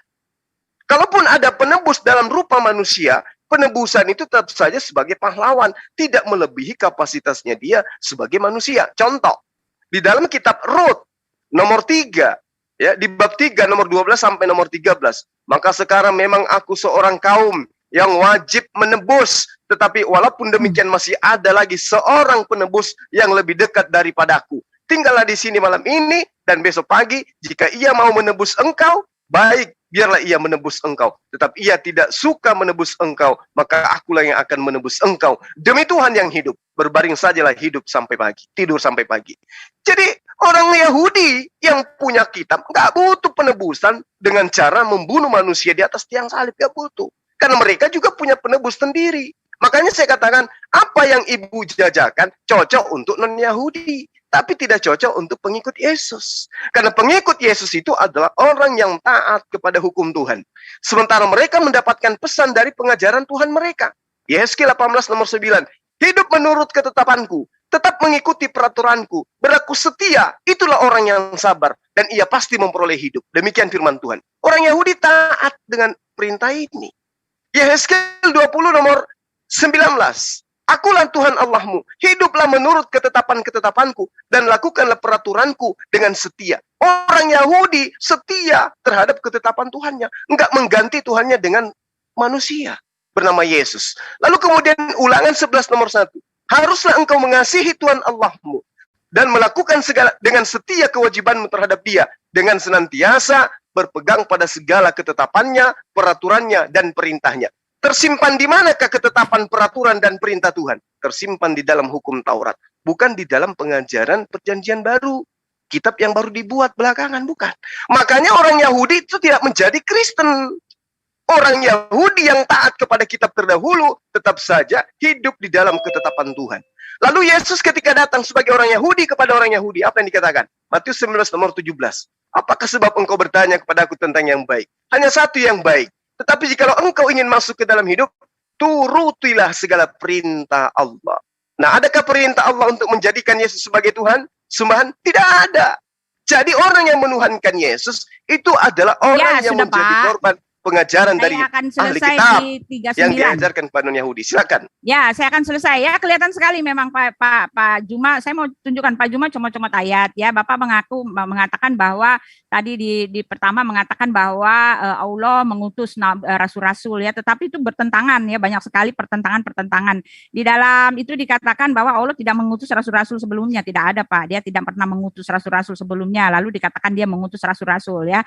Nah, yang saya mau katakan di sini adalah Al-Quran mengambil dalil-dalil untuk menentang bahwa Yesus itu adalah Tuhan dengan dalil-dalil yang super salah. Kalau saya bilang, kenapa saya mengatakan salah? Karena dia mengarahkan itu kepada Isa, sedangkan Isa di tempat kami itu bukanlah Isa Yesus yang ada di tempatnya Bapak ya. Yesus yang seperti di tempat Bapak ya. Jadi dari dalilnya saja kita bisa melihat bahwa ini hanyalah mengklaim. Karena apa? Ya mengaku-ngaku. Karena apa ya? Karena kita kan bisa mengkomparasi, kita kan bisa membandingkan, kita kan punya data, kita kan punya sejarahnya. Bahkan Al-Quran sendiri mengatakan di dalam Hud 120, dan semua kisah-kisah dan rasul-rasul kami ceritakan kepadamu ialah kisah-kisah yang dengannya kami teguhkan hatimu, dan dalam surat itu telah datang kepadamu kebenaran serta pengajaran dan peringatan bagi orang yang beriman. Al-Quran sendiri mengatakan sejarah itu adalah kebenaran. Lalu dia berusaha untuk mengambil sejarah-sejarah yang tercatat di dalam Alkitab Perjanjian Lama. Tetapi masalahnya setelah dia mengambil sejarah itu salah semua. Kalau saya bilang, tidak ada cerita-cerita dari nabi-nabi itu yang betul-betul sama 100%. Bahkan kronologinya juga nggak tahu ya, kapan itu terjadi, tahun berapa nggak tahu gitu loh. Nah, lalu Bapak salah comotologi lagi ketika Bapak mengatakan peristiwa orang kaya itu kan di dalam Matius 11 itu. Ya, orang kaya itu mengatakan kepada Yesus, "Guru, perbuatan baik apakah yang harus aku lakukan untuk memperoleh hidup yang kekal?" Pak dengar, untuk memperoleh hidup yang kekal gitu kan. Lalu Yesus mengatakan, "Kenapa aku baik? Hanya Tuhan yang baik ya. Kalau kamu mau ingin jangan membunuh. Kalau kamu ingin hidup yang kekal, jangan membunuh, jangan berzina, jangan bersaksi dusta." Lalu orang kaya itu bilang, "Oh, itu sudah saya lakukan, tetapi apalagi Tuhan? Saya tahu saya nggak selamat gitu." Ya, karena dia walaupun dia telah melakukan seluruh perintah Allah gitu kan, tapi dia datang kepada Yesus untuk mencari keselamatan itu karena dia nggak tahu, dia tahu dia nggak akan selamat dengan dengan perbuatan baik dengan melakukan 10 perintah itu. Lalu terakhir Yesus apa? Ini yang Pak Juma umpetin. Yesus mengatakan, "Jualah segala hartamu dan ikutlah aku." Nah, itu dia. Ya, mengikut Yesus itu inti dari memperoleh hidup yang kekal. Itulah yang diajarkan oleh Yesus ya. Jadi Bapak sekali lagi comot-comot ayat juga ya. Lalu Bapak mengatakan bahwa ajaran dari orang Yahudi itu adalah konsepnya adalah penebusan dengan cara hewan. Oh maaf Pak ya, Yesaya 53 jelas mengatakan dia itu anak manusia Pak. Ya, saya akan bacakan, bukan hewan. Hewan itu adalah sosialisasi. Hewan itu hanyalah gambaran. Bapak baca di dalam Ibrani ya, di dalam Yesaya 53 itu bukan hewan Pak. Ini bicara tentang manusia yang menjadi korban penebus salah. Ya, saya akan bacakan supaya Bapak mengerti ya. Ya. Tetapi dia tertikam oleh karena pemberontakan kita, dia diremukkan oleh karena kejahatan kita, ganjaran yang mendatangkan keselamatan bagi kita ditimpakan kepadanya, dan oleh bilur-bilurnya kita menjadi sembuh. Ya, kita sekalian sesat seperti domba, masing-masing kita mengambil jalannya sendiri. Tetapi Tuhan telah menimpakan kepadanya kejahatan kita sekalian. Nah, ini dia. Dia dianiaya, tetapi dia membiarkan dirinya ditindas dan tidak membuka mulutnya. Seperti anak domba yang dibawa ke pembantaian. Ya, seperti induk domba yang keluh di hadapan orang-orang yang menggunting bulunya, ia tidak membuka mulutnya. Nah, itu dia. Seperti Pak, gambaran itu. Anak domba itu hanyalah gambaran. Nah, tetapi ini dikatakan ya ayat 10, tetapi Tuhan berkehendak meremukkan dia dengan kesakitan apabila ia menyerahkan dirinya sebagai korban penebus salah, gitu kan. Ia akan melihat keturunannya, umurnya akan lanjut dan kehendak Tuhan akan terlaksana olehnya. Jelas dikatakan umurnya akan lanjut, dia hidup lagi setelah dia menyerahkan dirinya sebagai korban penebus salah, ditulis dia akan hidup lagi, umurnya akan lanjut, dia melihat keturunannya gitu. Nah, orang-orang mengatakan ini kan karena Yesus menikah maka dia bisa melihat keturunannya gitu kan, seperti itu ya. Nah, jadi salah lagi Bapak ya, saya akan bukaan tentang kesalahan-kesalahan fatal yang telah dilakukan oleh Pak Juma gitu kan. Ya, Pak Juma mengatakan bahwa konsep Yahudi adalah konsep yang menolak Yesus. Maaf Pak, Yahudi yang benar, Yahudi ajaran dari Nabi Musa, bukan Yahudi Samaritan ya. Saya mau bilang, Yahudi yang diajarkan oleh Ishak, Valen itu Yahudi yang lain Pak. Ya, kitab yang lain ya. Kalau di dalam orang Yahudi mengatakan itu bidat gitu loh Pak. Ya, itu bukan ya. Jangan terima ajaran dari Ishak yang mengatakan Tuhan kalian itu sama dengan Tuhan orang Yahudi, enggak Pak. Ya, kenyataannya sampai sekarang orang Yahudi masih menanti-nanti kedatangan anak manusia itu. Yang jadi masalah adalah mereka bukannya tidak mengenal konsep anak manusia yang datang dari Allah itu sendiri sesuai dengan yang tertulis di dalam Ulangan 18. Ya, Musa mengatakan seorang nabi akan dibangkitkan bagimu ya, tepat di antaramu gitu, tepat seperti yang kamu minta dahulu ya, seperti yang diminta oleh orang Yahudi itu ya, oleh mereka itu. Ya, mereka minta apa? Di dalam Keluaran 20 mereka minta bahwa ketika Elohim itu datang menampakkan diri kepada mereka, jangan dalam wujud yang membuat mereka mati. Mereka ingin supaya Elohim itu datang dalam wujud seorang nabi. Dan ini ditepati di dalam Ulangan 18 ayat 15 ayat 16. Ayat 16 jelas mengatakan, tepat seperti yang kalian minta dahulu dalam perkumpulan raya, dengan berkata, api yang besar ini tidak mau kami melihatnya lagi, supaya jangan kami mati. Ya, lalu Elohim menyanggupi permintaan mereka bahwa Elohim akan datang dalam wujud seorang nabi, dan Yesus telah mengkonfirmasikan bahwa Musa menulis tentang aku. Akulah yang ditulis oleh Musa, gitu loh. Ya dialah itu, ya Allah atau Tuhan yang datang menampakkan diri dalam wujud manusia, dialah anak manusia itu, ya. Jadi Bapak mengatakan, ya itu dia ya. Jadi salah lagi Pak, salah lagi ya. Nilai Bapak 0. Ya, baik. Silakan. Jadi Ibu kemudian menuduh Al-Quran mengambil cerita-cerita dari Bible. Harusnya kalau Al-Quran yang mengambil berarti pelakunya adalah baginda Rasul Muhammad SAW. Kalau itu benar, maka sejarah akan menuliskan bagaimana proses pewahyuan Al-Quran, penulisan Al-Quran. Tentu ada indikasi para sahabatnya melakukan penelitian sampai ke Yerusalem untuk membahas tentang cerita. Tapi Al-Quran dengan percaya diri menceritakan tentang apa yang terjadi pada masa lampau. Karena Al-Quran itu diceritakan langsung. Inilah yang disebut dengan wahyu. Ya, sementara kitab dari teman Kristen bukan wahyu, bukan ilham, melainkan karya tulis yang dituliskan hanya berdasar terhadap penulisan yang dilandaskan terhadap hasil penyelidikan. Silakan lihat di dalam Lukas 1 nomor 1 sampai nomor 4, itu nyata pengakuan penulisnya bahwa itu adalah tulisan yang dihasilkan dari hasil penyelidikan, bukan pewahyuan. Lalu kemudian ketika Ibu Uti mengatakan saya comot, faktanya Anda tanpa malu-malu mencomot dalil di dalam kitabnya agama lain.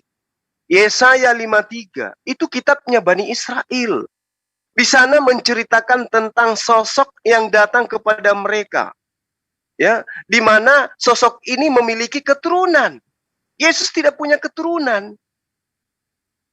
Lalu Yesus itu tidak seperti yang digambarkan kemudian di dalam Yesaya 53. Yesaya 53 jelas menceritakan tentang hamba Tuhan. Yang dikatakan hamba Tuhan, yang waras pasti tahu, itu bukan Tuhan. Ya. Dan di situ diterangkan bahwa apabila ia menyerahkan dirinya sebagai korban penebus salah, ia akan melihat keturunannya. Berarti orang ini bukan Yesus, karena Yesus tidak punya keturunan.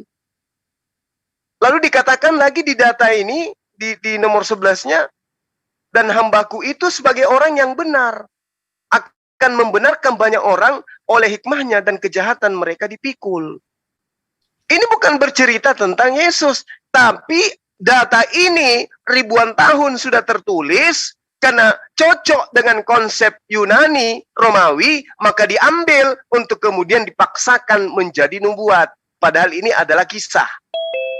Cerita yang sudah terjadi pada masa itu.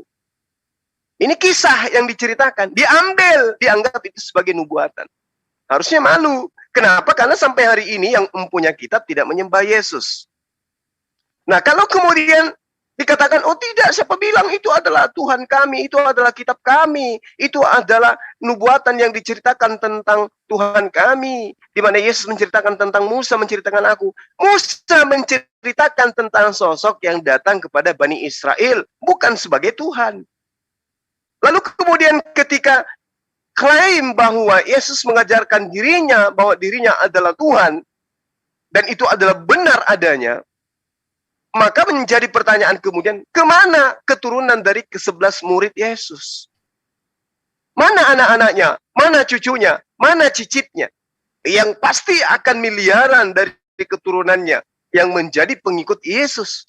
Tapi faktanya, mereka tidak menjadi Kristen. Mereka tetap aja menjadi praktisi Yudaism sampai hari ini. Ya. Lalu kalau dikatakan bahwa dia menjadi Kristen, di mana mereka bermukim? Keturunan ke-11 murid Yesus itu bermukim di mana? Apa agamanya? Sementara kita tahu Kristen itu berasal dari Antioquia, bukan dari Yerusalem. Jadi ada satu hal yang perlu dipahami, ketika Yesus sedang mengajar, muridnya itu adalah Bani Israel. Nah, ketika Yesus terangkat ke langit, muncul pengajar yang muridnya itu non-Israel. Nah, inilah yang dikena terhadap pernyataan Yesus. Waspadalah kepada ahli Taurat, waspadalah kepada ahli kitab, orang Farisi. Karena mereka adalah serigala. Jadi kalau Anda mengatakan serigala itu adalah seperti ini dan seperti itu, faktanya Yesus menerangkan serigala ini menerkam mangsa-mangsanya. Serigala ini kemudian menyesatkan. dia dinobatkan sebagai antikristus, dan itu berasal di antara Yesus, di antara murid Yesus. Ya, jadi panjangan, Pak. Jadi bukan kemudian yang datang 6 abad kemudian, tetapi memang sudah ada sejak Yesus. Silakan. Ya, saya di 50 ya, itu di live-nya 50 ya. Jadi Bapak mencari kambing hitam lagi nih Pak. Ya, saya bilang mencari kambing hitam ya. Saya mau kasih tahu ya. Ya, Bapak menyalah-nyalakan Yesaya ya. Bapak mengatakan itu sudah terjadi. Maaf Pak ya, paket dari inti pengajaran Yesaya itu dia menubuatkan seorang anak telah lahir, anak yang berasal daripada Bapa itu. Seorang anak telah diberikan kepada kita, lambang pemerintahan ada padanya ya, maka ia disebutkan apa? Bapa yang kekal, Raja Damai. Dia berasal daripada Bapa itu sendiri. Anak yang akan lahir dari seorang anak darah, dia akan disebut Immanuel yang artinya Allah beserta, dan Yesuslah satu-satunya di seluruh isi muka bumi ini yang mengatakan aku menyertai kamu sampai akhir zaman. Ini perkataan yang luar biasa ya. Ini menyatakan bahwa dia itu kekal. Dia berani mengatakan aku menyertai kamu sampai akhir zaman, dan itu betul, dia menyertai kami karena dia berasal dari yang kekal dan dia kekal ya. Lalu dikatakan bahwa anak itu lahir dari seorang anak darah, lalu dia akan dibawa ke pembantaian. Semuanya itu tidak ada satupun yang menggenapi apa yang dikatakan oleh Nabi Yesaya. Yang menggenapi itu adalah Yesus sendiri ya. Lalu Bapak mengatakan bahwa dia akan melihat keturunannya. Yesus itu dia adalah Bapa yang kekal, Raja Damai, Raja yang artinya bukan raja otoritas penguasa manusia di bumi ini ya, bukan raja di raja seperti yang sekarang ya. Dia disebut raja di atas segala raja, itu bukan dia pernah memerintah 5 tahun lalu dia menjadi raja di bawah pasukannya banyak gitu, enggak seperti itu. Sama dengan melihat keturunannya, itu juga artinya sama, bukan keturunan yang dibrojolin dari Yesus yang menikah dengan orang, enggak begitu Pak ya. Ya, raja di atas segala raja, melihat keturunannya itu adalah orang-orang pengikut dia yang begitu banyak sekarang gitu loh Pak. Lalu Bapak mengatakan bahwa kemana keturunan Yesusnya, itu dia. Lalu Bapak mengatakan, saya mau kasih tahu ya bahwa Kristen itu bukan berasal dari Antioquia gitu ya, di mana Bapak menyalah-nyalakan, mengkambing hitamkan dari Rasul Paulus. Di Antioquia lah mereka disebut Kristen. Maaf Pak ya, itu hanya penyebutan Kristen itu baru itu. Tetapi Alkitab telah menyatakan sejak di Kisah Para Rasul 1 telah dikatakan ya, pengikut Yesus itu mereka sudah menyembah Yesus sebagai Tuhan itu sejak pertama Yesus naik ke sorga. Di sini ya, bahkan termasuk dari ibu Yesus itu dia adalah ibu gereja ya, dialah pemimpin, dialah ibu gereja yang mula-mula mendirikan gereja. Kita baca di dalam Kisah Para Rasul ya. Ya, Roh Kudus dijanjikan, lalu Yesus terangkat. Nah, mulai dari situ rasul-rasul menanti-nanti mereka mendirikan persekutuan. Dari situ Pak ya. Jadi ketika dia baru dikasih nama Kristen, nah itu mah enggak masalah ya. Anak saya lahir 2 bulan ya. Lalu saya kasih nama pas dia umur 4 bulan karena saya bingung. Cuma masalah nama apa ya. Saya bingung mau kasih nama apa yang indah, belum ketemu. Pas dia umur 4 bulan saya baru kasih nama, Patricia, Bianca, Veronica, nah gitu kan. Tetapi artinya anak saya itu bukan yang lain dari Patricia, Bianca, Veronica. Itu maksudnya. Ya, disitulah dia baru pertama disebut Kristen. Tetapi kekristenan itu, penyembahan kepada Yesus yang adalah Tuhan itu sudah dari awal Yesus naik ke sorga. Nah, Bapak salah lagi kan? Nah, sekarang saya mau kasih tahu lagi ya. Bapak mengatakan apa lagi? Ya, itu nubuatan untuk Yesaya sudah terjadi. Nah, itu dia ya. Tidak Pak ya. Itu nubuatan Nabi Yesaya itu banyak sekali Pak ya, bukan cuma satu. Bahkan ketika orang-orang Israel itu menolak dia, itu pun sudah dicatat di dalam Yesaya 63. Jadi jangan bingung ketika orang-orang Yahudi itu menolak dia, karena memang itu sudah dinubuatkan. Enggak ada bingungnya kami ya. Jadi apa yang terjadi itu sudah dinubuatkan. Karena apa? Karena keselamatan itu diberikan bukan untuk bangsa itu doang Pak. Keselamatan itu diberikan untuk seluruh bumi. Seberapa yang menerima dia, disitulah ya. Nih di dalam Yesaya 63 saya mau katakan ya, di situ dikatakan, tetapi mereka memberontak dan mendukakan Roh Kudusnya, maka ia berubah menjadi musuh mereka dan ia sendiri berperang melawan mereka. Nah itu dia, udah lama udah dikasih tahu ya, di dalam ayat 9. Dalam segala kesesakan mereka bukan seorang duta atau utusan, melainkan ia sendirilah yang menyelamatkan mereka. Ialah yang menebus mereka dalam kasih-Nya dan belas kasih-Nya. Ia mengangkat dan menggendong mereka selama zaman dahulu kala. Tetapi mereka memberontak. Nah ini sudah dinubuatkan. Jadi nggak ada yang heran Pak ya. Jangan bingung ketika orang Israel. Tetapi satu hal yang Bapak harus tahu. Kekristenan justru lahir dari bangsa itu. Sesuai dengan yang dinubuatkan berasal daripada anak perjanjian. Yaitu Ishak. Keselamatan tidak ada di luar bangsa itu. Tidak ada nabi yang di luar bangsa Israel. Keselamatan hanya datang dari bangsa itu. Keturunan itu. Ya itu dia ya. Dan ini sudah terjadi ya. Kami ini percaya kepada Yesus karena bapak-bapak gereja yang orang Israel itu loh gitu loh Pak, dari keturunan mereka gitu. Nah lalu satu lagi tadi Bapak mengatakan apa tadi ya, saya lupa. Ya silakan Pak, lupa saya. Silakan. Oke, baik. Jadi terjawab apa yang kemudian dinubuatkan oleh Yesus di dalam Matius 23 nomor 15. Ibu mengaku Kristen berasal dari Israel. Artinya yang dinubuatkan oleh Yesus di dalam Matius 23 itu tidak perlu lagi kita cari siapa pelakunya, siapa di situ yang dikatakan. Diterangkan di dalam Matius 23, celakalah kamu hai ahli-ahli Taurat dan orang Farisi, orang-orang munafik. Kamu mengarungi lautan dan menjelajahi daratan untuk mentobatkan satu orang saja menjadi penganut agamamu, dan sesudah ia bertobat, kamu menjadikan dia orang neraka yang 2 kali lebih jahat daripada kamu sendiri.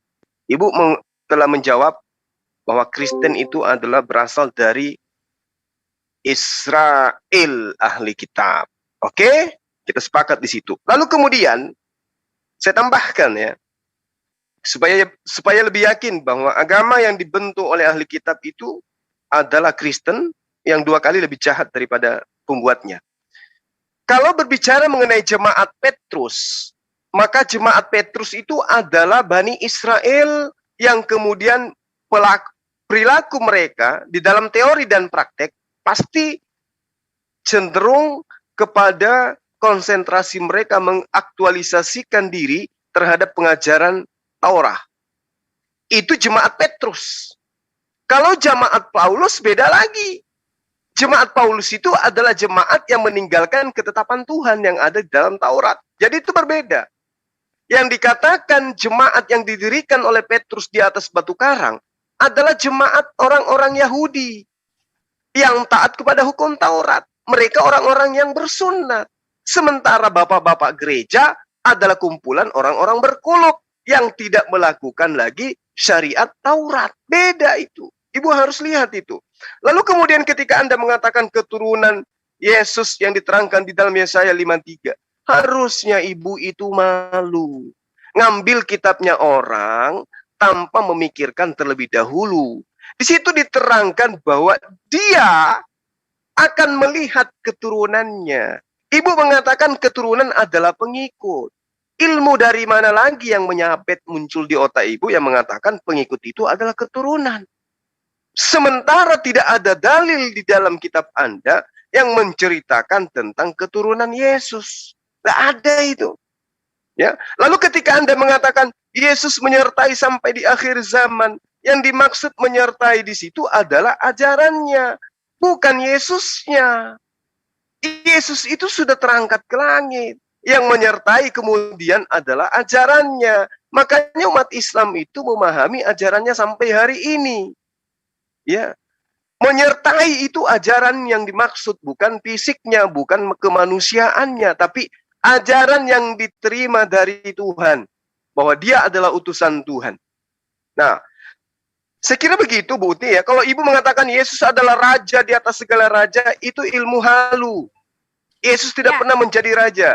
Sedikit pun Pak. Yesus itu tidak pernah duduk di atas tahta. Iya, udah, Pak. Di tahta Daud dia nggak pernah duduk. Lalu di mana? Raja di mana dia? Ya. Kalau Anda mengatakan Yesus itu adalah Immanuel, ya Tuhan beserta kita.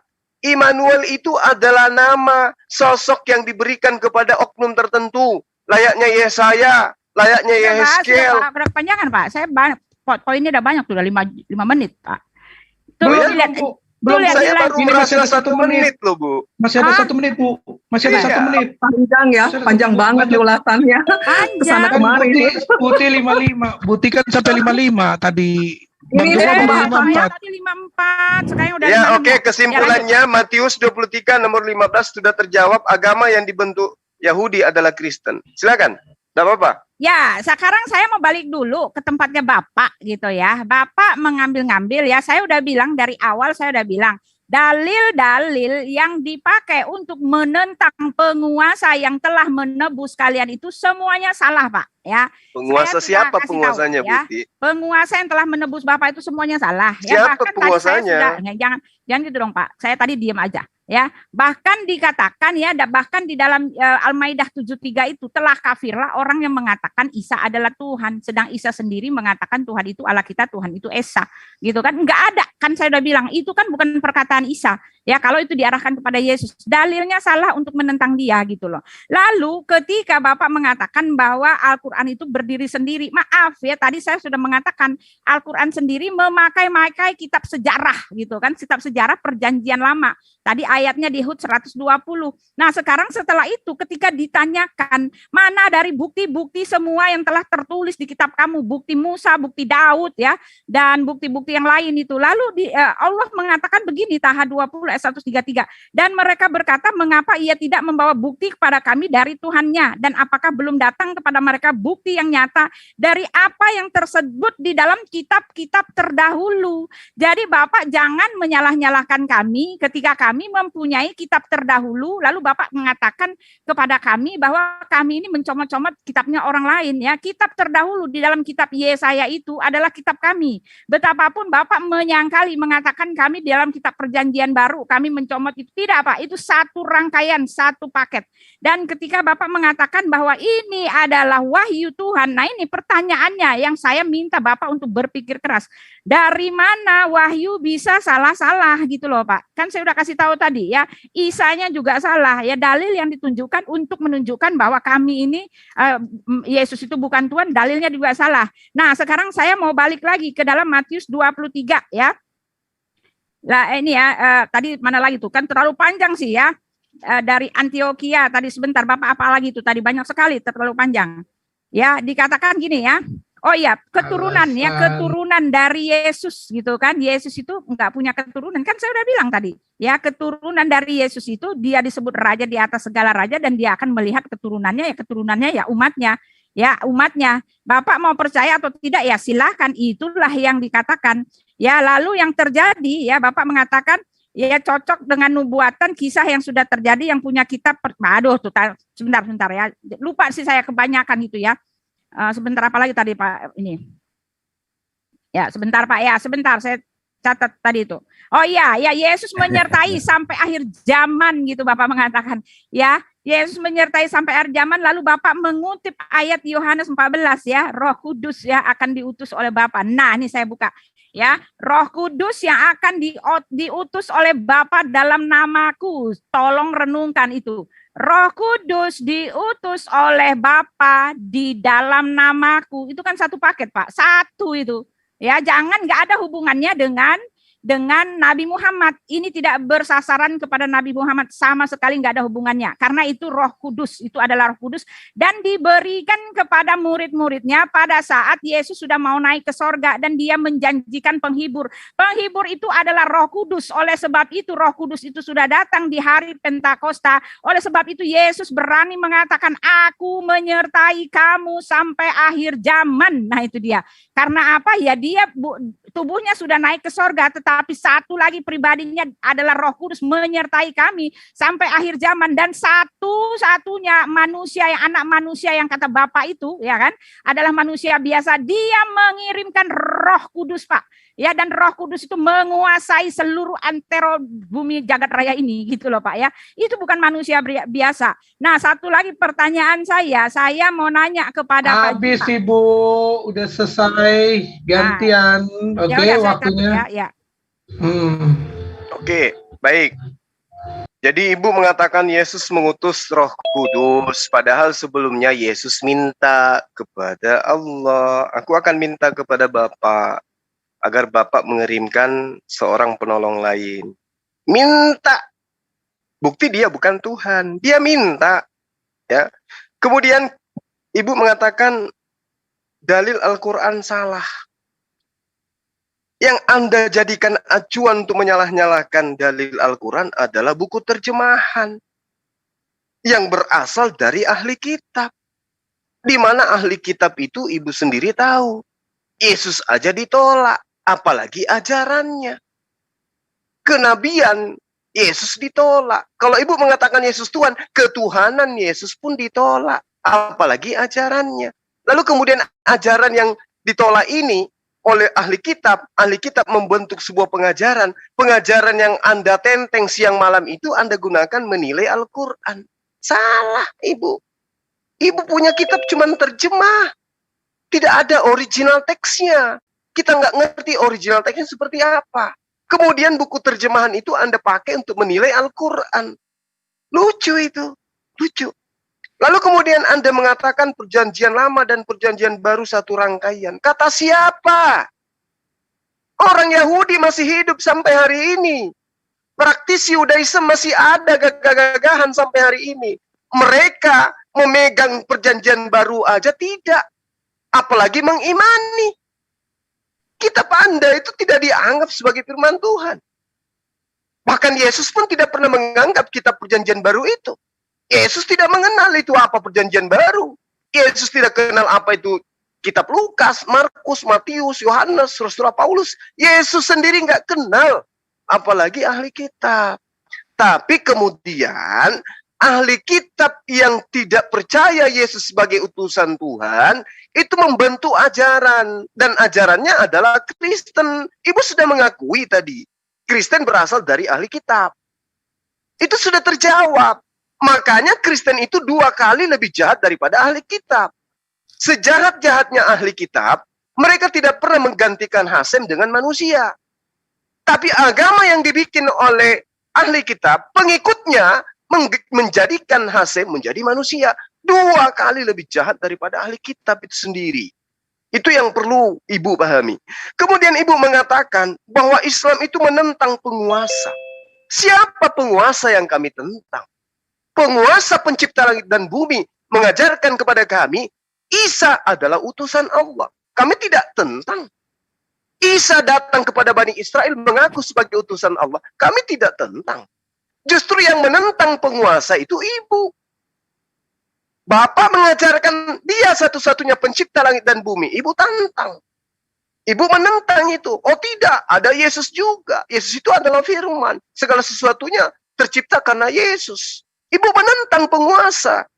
Lalu Yesus Anda katakan penguasa. Dia juga ketika datang ditentang juga. Aku diutusannya kepada domba yang hilang dari Bani Israel. Ditentang juga oleh ibu. Aku tidak bisa berbuat apa-apa dari diri sendiri. Ditentang juga oleh ibu. Jadi yang menentang penguasa itu adalah Kristen. Ya, yang menentang Yesus itu Kristen. Justru saya hadir untuk meluruskan ajaran Kristen yang kalian belokkan. Kalianlah pembelot ajaran Yesus. Terima kasih. Ya, jadi gini ya, saya udah mau selesai ya. Jadi begini ya, jelas Pak Juma hanya ambil lagi comot ayat. Saya udah katakan semua comotan ayat itu salah Pak ya. Saya udah kasih tahu. Kamilah yang punya kitab. Jadi kami tahu Bapak mencomot atau tidak. Nah, Bapak mengatakan bahwa kami ini adalah ajaran terjemahan. Saya mau nanya Pak ya. Justru di tempat Bapak, saya mau nanya Pak, apakah Bapak bisa hidup ya tanpa adanya terjemahan ya? Karena jelas 100% saya yakin bahwa kalian juga sendiri nggak paham Al-Quran. Kalian bisa baca tapi nggak mengerti ya. Buntutnya sampai sekarang dari kemarin dulu, dari 10 tahun yang lalu sampai sekarang semua memakai terjemahan. Jadi nggak ada masalah dengan terjemahan. Bahkan Alkitab itu kalau bicara tentang kanonisasi, Alkitab itu menduduki peringkat yang pertama secara keabsahannya. Terdapat 24.000 manuskrip tulisan tangan, salinan-salinan yang asli. Ditambah lagi dengan yang perjanjian baru ada sekitar 60.000 ya, bahkan ditemukan lagi di dalam itu ya manuskrip ya The Dead Sea Scroll itu kan. Ya gulungan laut merah ditemukan dan dikomparasi semuanya sama. Tidak ada kekurangan, tidak ada kesalahan di situ ya, bisa dikomparasi.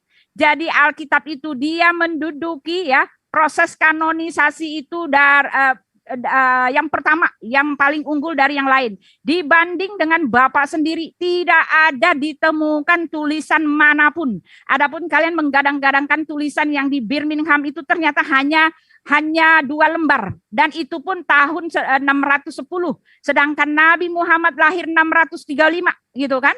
Dengan begitu justru itu menunjukkan kepada kalian ayat yang katanya sesuai ya di dalam Al-Kahfi itu ya, Al-Kahfi kalau nggak salah itu ya, yang sesuai di dalam 2 lembar itu sesuai dengan Al-Quran, itu artinya yang lama yang lama mengambil yang baru, gitu kan. Mana ada yang duluan mengambil yang lama, gitu kan, karena tulisan itu sudah ditemukan tahun 610, jauh sebelum Nabi Muhammad lahir.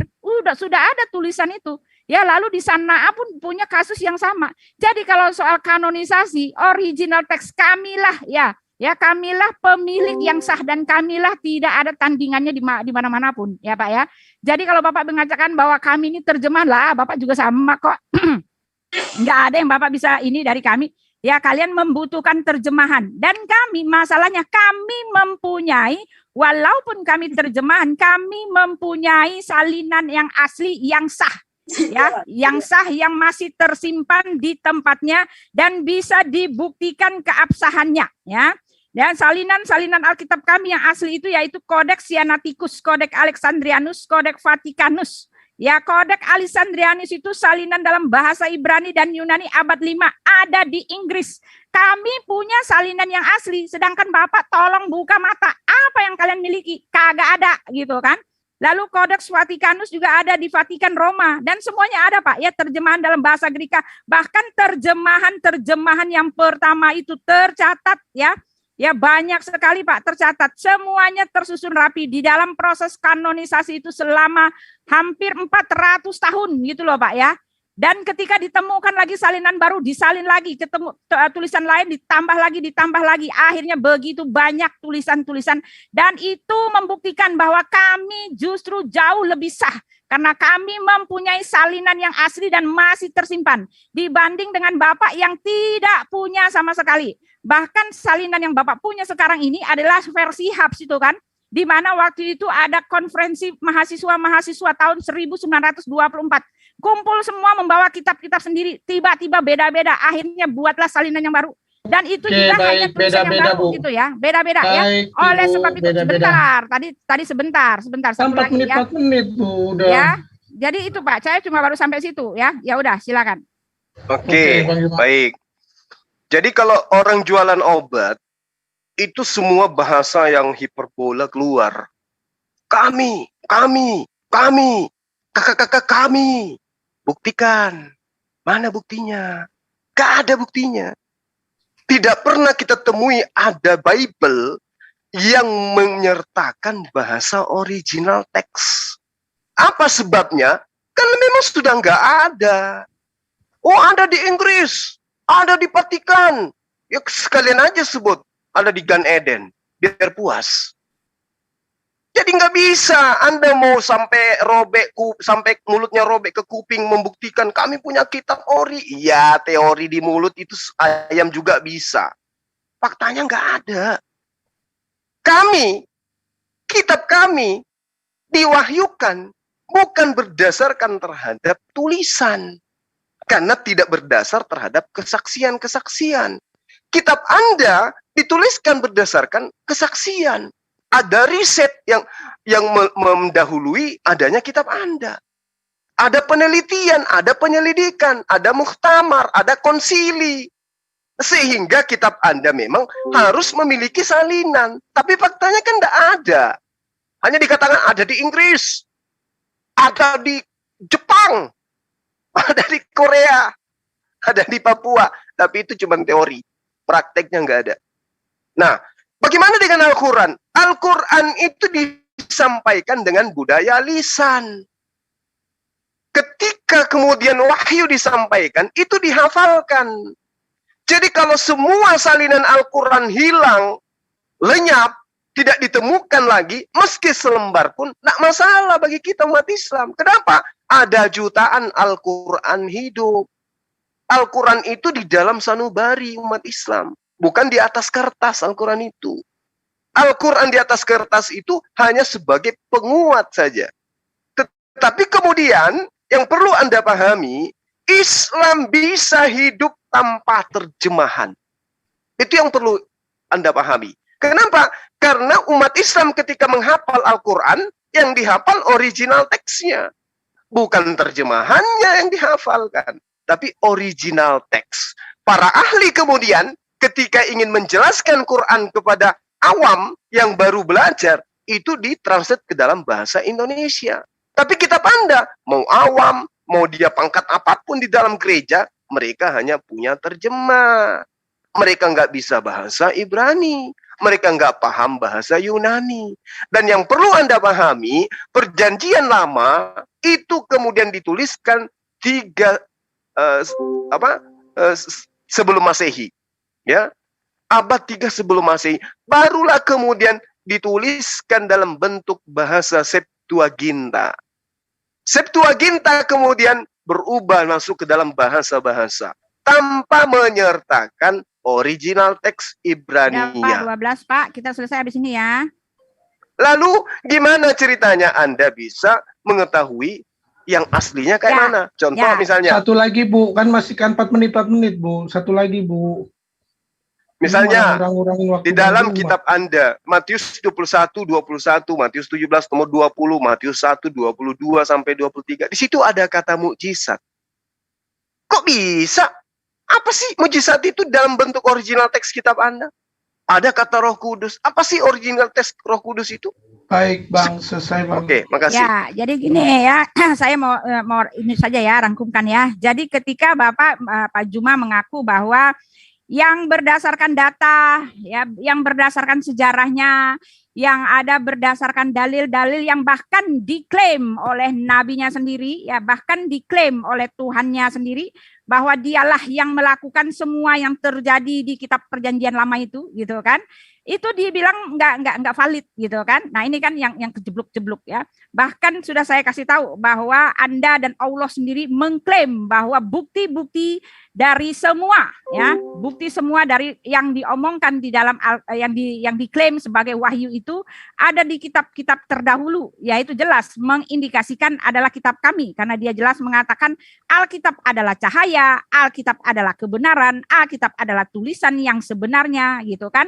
Nah, dengan demikian Pak Juma telah menyangkali kitabnya sendiri, ya. Dia mengatakan bahwa yang beginian enggak berfungsi, ya, yang beginian enggak guna. Bahkan Allah sendiri mengambil buktinya. Itu artinya yang dipentingkan, yang lebih utama itu adalah yang berbukti, gitu kan. Allah sendiri mengatakan bahwa bukti, apakah belum datang kepada mereka bukti yang nyata dari apa yang tersebut dalam kitab-kitab terdahulu, gitu ya.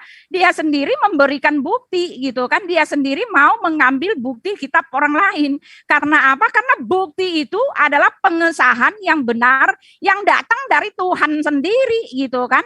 Di pengadilan dunia saja bukti itu dibutuhkan untuk menyatakan satu pernyataan itu sah atau tidak. Apalagi Tuhan. Tuhan kami itu bekerja di atas bukti-bukti. Ya, ketika dia mau naik ke sorga, dia kumpulin dulu orang 500 orang.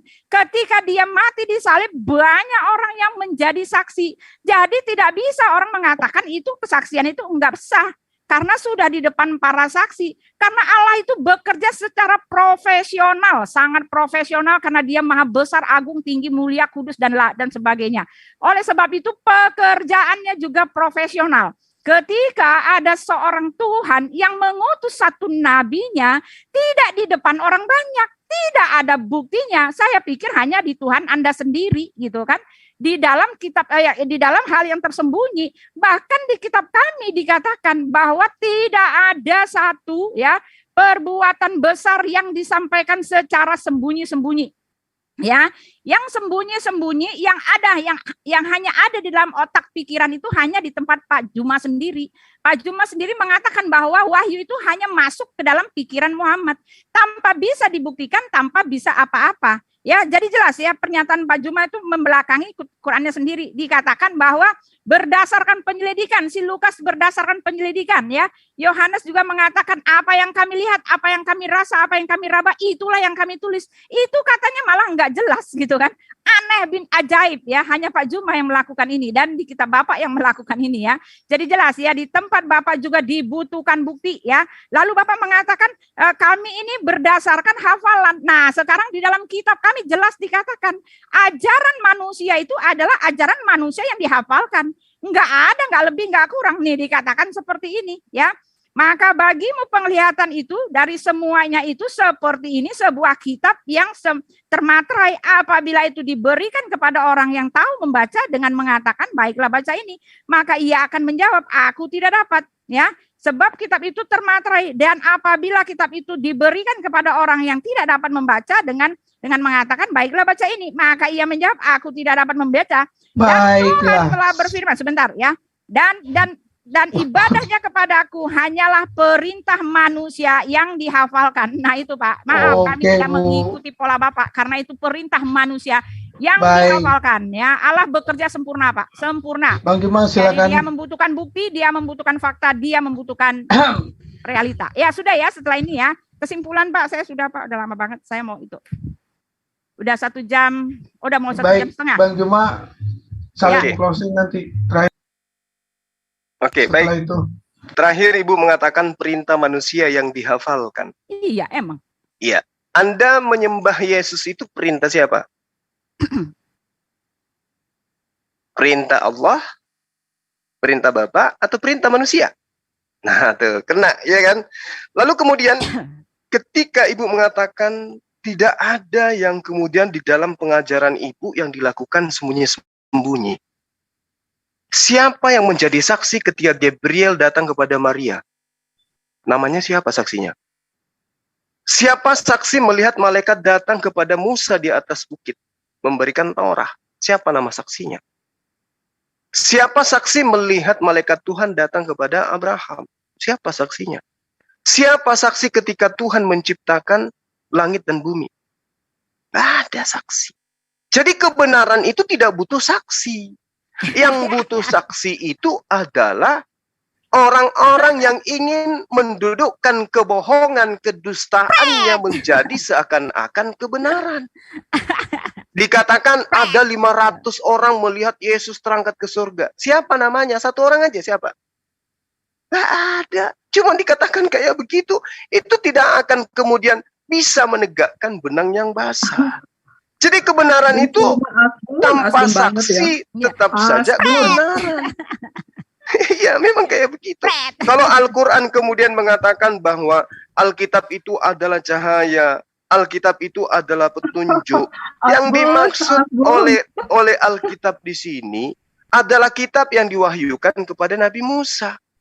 Kitab yang diwahyukan kepada para nabi. Bukan kitab yang dituliskan berdasarkan hasil penyelidikan. Yang hanya salinan-salinan yang tidak diketahui dari mana asal-usulnya. Sementara kitab Anda diterangkan di dalam Al-Quran, di dalam surah Al-Baqarah, celakalah mereka yang kemudian membuat sebuah buku yang mereka katakan itu dari Allah, padahal itu berasal dari tangan mereka sendiri. Itu kitab Anda. Makanya tadi di awal Anda mengakui Kristen berasal dari ahli Taurat.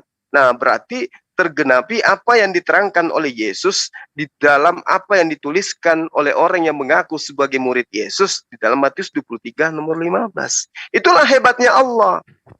Ya, itulah hebatnya Allah. Mereka ingin menipu Allah, tetapi sesungguhnya mereka menunjukkan bagaimana kemudian Allah membuka aib mereka sendiri. Matius 23 nomor 15 terang bahwa agama yang dibentuk oleh orang Yahudi adalah agama Kristen, bukan Islam. Itu poin terakhir dari saya. Makasih. Ya, terakhir ya. Lalu ini ya. Oh, sampai sini aja 1,5 jam lagi lah, masih kurang gitu ya. Ya, saya 25 ya, Fred ya.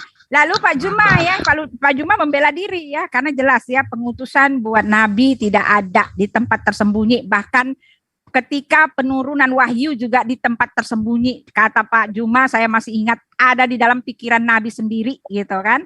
Nah, sekarang saya mau kasih tahu ya, penurunan di Gunung Sinai itu sebelum Bapak baca di Keluaran, sebelum Elohim itu mau menurunkan perintah hukum Taurat di Sinai, dia sudah menyuruh orang Israel itu untuk berpuasa ya, mereka harus menguduskan diri, lalu mereka mengelilingi Gunung Sinai itu berlaksa-laksa, ribuan dari mereka adalah saksi. Mari kita baca di dalam Keluaran, adalah saksi bahwa Elohim itu ada ya. Saya mau kasih tahu, ada. Bukan seperti di kitab Anda mengaku-ngaku bahkan menuduh celakalah Al-Baqarah 2 itu kan 121 ya. Celakalah orang yang menulis satu kitab dengan tangannya sendiri lalu mengatakan ini adalah wahyu Allah. Saya sudah bilang itu hanya berlaku untuk diri dan Tuhannya dan kitab Bapak sendiri. Al-Fatihah sampai habis semua diklaim sebagai wahyu Allah tanpa ada buktian, tanpa ada saksi, tanpa ada apa-apa, bahkan bukti ketuhanan pun tidak punya ya. Semua rasul dan nabi kami mempunyai bukti ketuhanan, mempunyai karakter ilahi, tidak memenuhi itu sama sekali ya. Jadi yang cocok disematkan adalah nabi Anda sendiri karena di kitab kami tidak hanya ya, di kitab kami tidak hanya dikatakan bahwa itu hanyalah wahyu, tetapi di kitab kami selain wahyu itu diwahyukan mereka berdasarkan bukti-bukti, berdasarkan fakta-fakta yang jauh lebih valid yang tidak bisa dipungkiri, tidak bisa keabsahannya ya. Secara tadi Bapak mengatakan di mana itu kitabnya ya, salinan-salinan yang lama. Saya bilang ada, bahkan sekarang bisa diakses di Bible Hub, kita bisa melihat itu bahasa Ibrani, bahasa Yunani itu semuanya ada. Justru di tempat kami memiliki salinan yang Nggak boleh gitu. Ya. Nah, satu hal kayak gitu. Ya, satu hal lagi ya, yang saya mau tanya, ketika ada Tuhan, ketika dia mengatakan apabila kamu Muhammad berada dalam keraguan-raguan tentang apa yang dituliskan, maka tanyakanlah kepada pembaca kitab sebelumnya, ya ahli kitab sebelumnya. Sekarang pertanyaan saya, Tuhan yang mana yang nggak tahu malah nyuruh nanya ke orang lain? Itu sama seperti ada orang yang nanya sama saya, mana sih jalannya itu di Kelapa Gading? Saya nanya, saya bilang, oh kamu tanya aja sama sana. Itu artinya Tuhan Anda tidak tahu, dan dia juga bahkan mengambil bukti dari tempat kami, lalu dia mengatakan sejarah adalah kebenaran, lalu dia mengambil bukti, lalu dia mengatakan kamilah yang melakukannya, lalu ketika dia mengutip ayat-ayat nabi-nabi itu dia mengatakan ingatlah kamilah yang melakukannya. Ketika dikomparasi dengan sejarahnya tidak satu pun ada yang benar. Itu artinya adalah semua yang dilakukan oleh Pak Juma, yang dilakukan oleh di tempat Bapak semata-mata menggenapi kitab di kitab penentang penguasa yang telah menebus mereka, hanya mengklaim gitu. Ya sudah ya, itu kesimpulannya. Sudah selesai Pak ya, saya selesai. Saya mau pamit, saya mau kumpul sama teman-teman saya di sini ya. Tunggu dulu dong, dengerin dulu ini terakhir dari Bang Juma. Aduh, gantian. Nggak usah didengarkan karena Pak Juma hanya ini ya, dari awal ya kesimpulannya. Obat kok di situ Tadi terakhir ini jadi gini, ada. Buti, kalau terkait dengan Bible Hub itu adalah terjemahan dari Bible bahasa Inggris ke dalam bahasa Hebrew. Jadi bukan kitabnya original teksnya lalu kemudian itu ditampilkan. Tidak, nggak bisa gitu, Bu. Ya, bahkan itu berasal dari terjemahan bahasa Inggris, lanjut Pak Erni. Kemudian dihebrokan gitu ya, itu yang dilanjutin nama Mbak Erni itu Bang. Ya Bu Erni ya, lanjut Bu Erni. Kemudian balik lagi. Anda mengatakan Elohim datang mengajak Israel mengelilingi bukit. Siapa saksinya Elohim datang kepada Israel? Ada baca di kitab itu di Keluaran. Ini saya tanya siapa saksinya? Ya saksinya banyak Pak. Iya, banyak itu siapa, Bu Uti? Banyak Pak, ada saksinya. Banyak itu siapa? Satu aja sebut namanya. Nggak perlu ditulis nggak bisa namanya. begitu. Nggak perlu ditulis namanya, karena itu saksinya ada ya. Nah sekarang saksinya siapa? Kalau cuma bilang saksinya banyak, siapa? Mengangkat Nabi menjadi Rasul nggak ada Pak. Ya kalau di kami saksinya siapa ada. Saksinya? Sejarahnya membuktikan. Nama-nama tidak penting, tetapi sejarahnya membuktikan dia disaksikan. Sejarah yang mana? Sejarah yang diambil. Sejarah yang angkat Muhammad jadi Nabi ya, Warokah bin Nawfal, Bu. Iya, Warokah bin Nawfal yang angkat. Enggak ada yang angkat. Di mana dalilnya itu, Bu? Mbak Herni, di mana dalilnya Warokah mengangkat? Oke, dalilnya di mana? Sekarang aku mau tanya ya sama kamu ya. Jangan bertanya dulu, bawa dalil dulu. Lewat pertanyaan ini kamu akan tahu. Lewat pertanyaan ini kamu akan tahu bahwa yang penulis dari Wasallam itu diangkat oleh Waraka. Itu datanya di mana? Dengar dulu ya. Aku ya. Saya minta data. Coba dengar. Tunggu dulu sebentar ya. Data dulu. Aku mau tanya. Anda mengatakan bahwa kenabian ini data, ini data. Muhammad Sallallahu Alaihi Wasallam itu diangkat oleh Waraka. Minta datanya dong. Bukari Bu, Bukari 6467 Bu. Kasih Bu, Bukari Bu. Ya, Bukhari berapa? 6467. 6467. Buka Soeb, buka Soeb. Ya. Soeb. Gimana di situ diterangkan? Ya, coba saya bukakan ya. Bukari 6467. Coba buka. Jelas itu peristiwa Nabi Muhammad dia pulang baru dikasih tahu, oh kamu Nabi. Setelah dia pulang nggak ada saksi apa-apa. Sampai akhir hidupnya pun tak ada saksi. Oh, jangan terjemah. Coba hadisnya coba. Tidak ada. Ya, sedangkan kami didukung oleh saksi di depan saksi dalam peristiwa sejarah, bahkan sejarahnya pun digadang-gadangkan oleh Tuhannya. Dia ambil satu-satu di tempat kami. Itu artinya Anda sendiri membutuhkan bukti, tetapi buktinya diambil dari tempat kami. Ibu Uti, kalau Anda mengajarkan kebenaran, santai aja, pelan aja. Coba, di mana itu dikatakan Waraka mengangkat baginda menjadi seorang nabi? Bukari, Pak. Bukari 6467. Oke. Ya, coba apa yang Anda tahu di situ? 467 apa 4647. Nah, terbalik itu. Pokoknya lihat aja. Bukari. Oke, gitu cara belajarnya. Ya, 6467. Ya, kan lupa ingat, Pak. Ada itu. Nah, coba. Di mana di situ diterangkan? Ya, bukalah. Mana bisa saya buka di sini? Yang mana? Kok yang mana? Tolong dibukain. Siapa di situ yang bisa membuka? Ya, Ibu ini. Ya, saya buka aja ya di sini ya. Coba di HP saya ya. Saya bacakan. Saya bacakan. Ya, coba. Coba silakan. Ya. John, ditutup dulu, John. Ditutup dulu aja screen-nya, John. Ya, silakan. Biar putih aja, biar putih. Tapi nggak ada. Aku dari tadi coba Buti di-share Buti. Silakan Buti. Wahyu pertama-tama. Nah, ini ya. Bukan Wahyu pertama, baca dulu, share dulu dong. Ya, saya nge-share-nya gimana? Ini saya nggak ngerti kalau nge-share screen ini. Saya bantu ya, Buti ya. Ya. Ibu di share, Ibu itu kan ada di. Ibu pakai HP, pakai laptop? Pakai HP ini. Ibu coba itu kan ada share yang warna hijau. Diklik. Share warna hijau ya. Saya masih sharing kamu, nggak bisa. Saya kan masih nge-share. Saya pakai StreamYard. Saya lagi nge-share kamu punya di sini. Ini ada 2 kali share. Nanti kalau saya mau share yang itu, saya lepas dari stop sharing kita punya ini. Iya, bisa Ibu bisa Ibu. Kalau pakai Zoom itu bisa langsung. Ya, tolonglah Bapak sendirilah, tolonglah ya. Dibantu. Ya. Nih, saya baca ya. Telah menceritakan kepada kami. Saya baca udah Oji telah menceritakan kepada kami Yahya bin Bukair telah menceritakan kepada kami Alais dan Ukail dari Ibnu Hishab lewat jalur periwayatan lain, dan telah menceritakan kepadaku Abdullah bin Muhammad telah menceritakan kepada kami Abdur Razak telah menceritakan kepada kami Mar Azuri ya, lewat ini ya. Ini ya, ia menceritakan wahyu pertama-tama yang diturunkan kepada Rasulullah Sallallahu Alaihi Wasallam dengan berupa mimpi. Ya. Yang baik ketika tidur, beliau tidak bermimpi selain datang kepada seperti fajar subuh, dan beliau selalu pergi ke Gua Hira, bertahanus di sana, ya bersemedi kan, selalu pergi ke sana, yaitu beribadah beberapa malam, dan beliau untuk hal tersebut berbekal, kemudian kembali kepada Khadijah agar ia dapat membekali beliau untuk keperluan seperti itu, sampai akhirnya beliau dikejutkan dengan al-haq ketika beliau sedang berada di dalam Gua Hira. Malaikat datang kepada beliau dan berujar, bacalah. Nabi Shallallahu Alaihi Wasallam berkata kepadanya, maka aku menjawab, saya tidak bisa membaca. Lalu dia mendekapku dan menutupiku hingga aku kepayahan, kemudian melepasku dan berkata, bacalah. Aku menjawab, saya tidak bisa membaca. Ia mendekapku lagi dan menutupiku untuk kedua kalinya hingga aku kepayahan.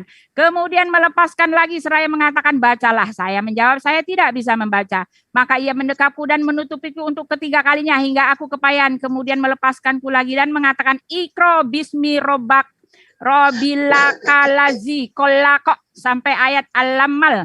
Insana malam yalam. Kemudian beliau pulang dengan menggigil hingga menemui Khadijah dan berkata, selimuti aku, selimuti aku.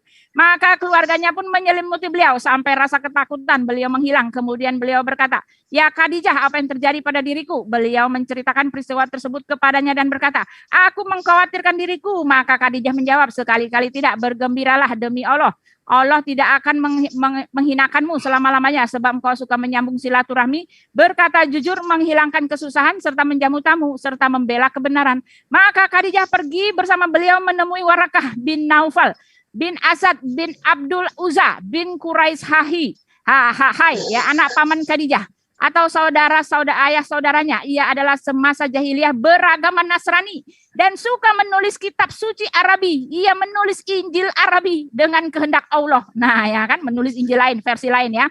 Dan dia seorang kakek yang cukup umur dan buta. Maka Khadijah berkata kepadanya, wahai anak paman, dengarlah apa yang kututurkan anak perempuanmu. Warakah bertanya, hai anak saudaraku, apa yang telah engkau lihat? Maka Nabi Shallallahu Alaihi Wasallam mengabarkan apa yang telah beliau lihat. Nah, spontan Warakah mengatakan, ini adalah namus yang pernah diturunkan kepada Musa. Duhai sekiranya ketika itu aku masih gagah perkasa dan masih hidup. Ketika kaummu mengusirmu, adakah kaummu untuk mengusirku? Tanya Nabi Shallallahu Alaihi Wasallam. Warakah menjawab, ya tidak ada ya. Jelas mana yang saksi, nggak ada ya. Warakah bin Nawfal yang mengatakan dia adalah namus. Jelas ya, Bu itu siapa? Ya. Bu Erni. Baik. Saya tanggapi ya. Iya, Bu. Iya, Bu. Saya tanggapi dulu dong. Bukti dalil ya.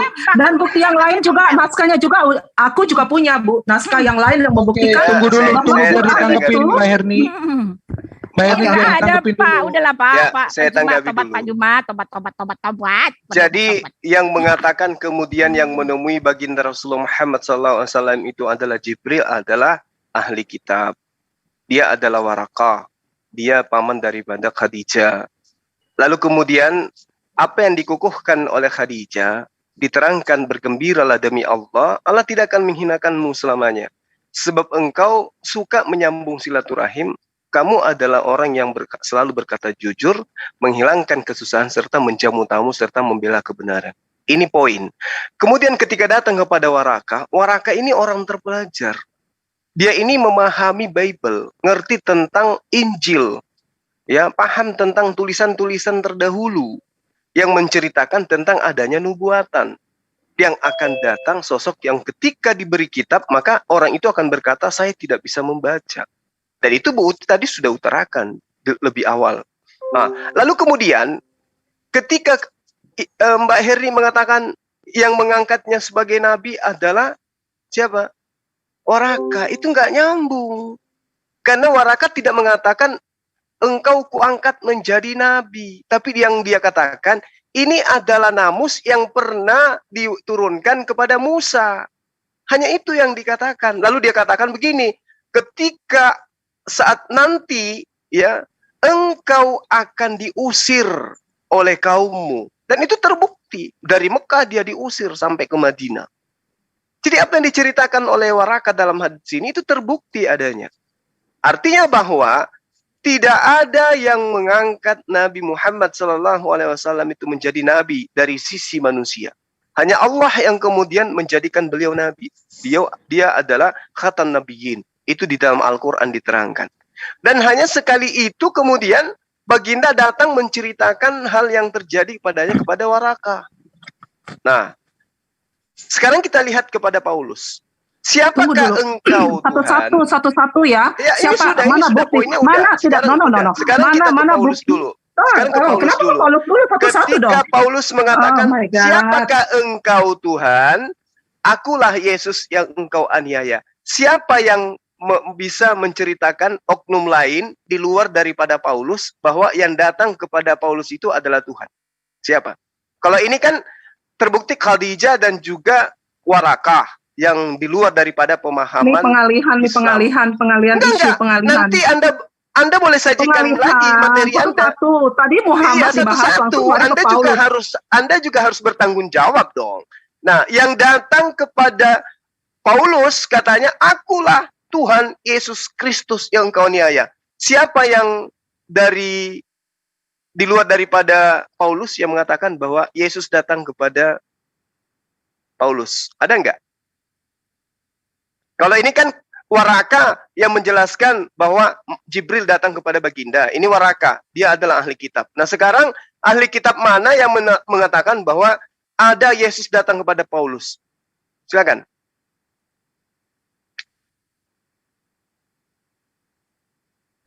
Mbak Erni, klik.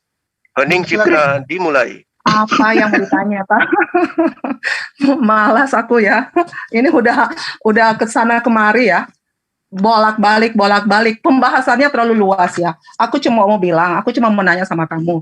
Kalau benar Quran kamu itu diturunkan khusus buat Muhammad, ya, seperti Torah diturunkan kepada Musa. Jadi penulisnya itu sendiri adalah Musa itu sendiri ya. Jadi bercerita banyak tentang Musa. Di mana? Dengar dulu. Wow. Dulu Bang Ian, biarin Bang Ian, sabar. Tadi pengangkatan Muhammad. Udah silakan jangan dulu. Biarin. Tadi sudah dijawab. Pengangkatan Muhammad udah dijawab Ibu Uti ya. Oke, sudah ya. Cukup untuk saya. Nggak usah kita sampai debat kusir di sini. Sekarang mana, ya, Bu? Stop dulu. Dengar dulu. Wow. Belum ada jawaban yang tadi. Kalau masih mau ngomong aja ya. Sekarang gini ya, aku cuma mau menanggapi seperti itu. Oh, belum. Terus Torah diturunkan, dengar dulu. Torah diturunkan kepada Musa ya. Jadi di dalam Torah itu full sejarah tentang Musa itu sendiri, kelahirannya dan bla bla dan segala macam. Oke. Injil bercerita tentang Kristus itu sendiri. Sekarang Quran diturunkan kepada Nabi Muhammad ya, nabinya kalian ya. Harusnya di dalam Quran itu harus menjelaskan banyak tentang Muhammad itu sendiri. Tetapi ya, yang kalau kita lihat di Quran yang kamu sendiri itu yang banyak ditulis itu 120 itu tentang Musa loh. Kemudian tentang Ibrahim itu 69 kali. Oke, tentang Isa itu 25 kali. Tentang Muhammad hanya 4 kali. Dan saya mau bilang Muhammad itu bukan nama orang ya, itu kata sifat. Muhammad nama sebenarnya siapa sih kalau kalian tahu? Coba deh kamu share deh. Aku tahu nama sebenarnya. Silakan lihat kenapa nama sebenarnya Muhammad gak ada dalam Quranmu. Itu artinya kita bisa menyimpulkan bahwa penulis dari Quran itu sendiri ya, adalah orang Kristen itu sendiri. Thank you.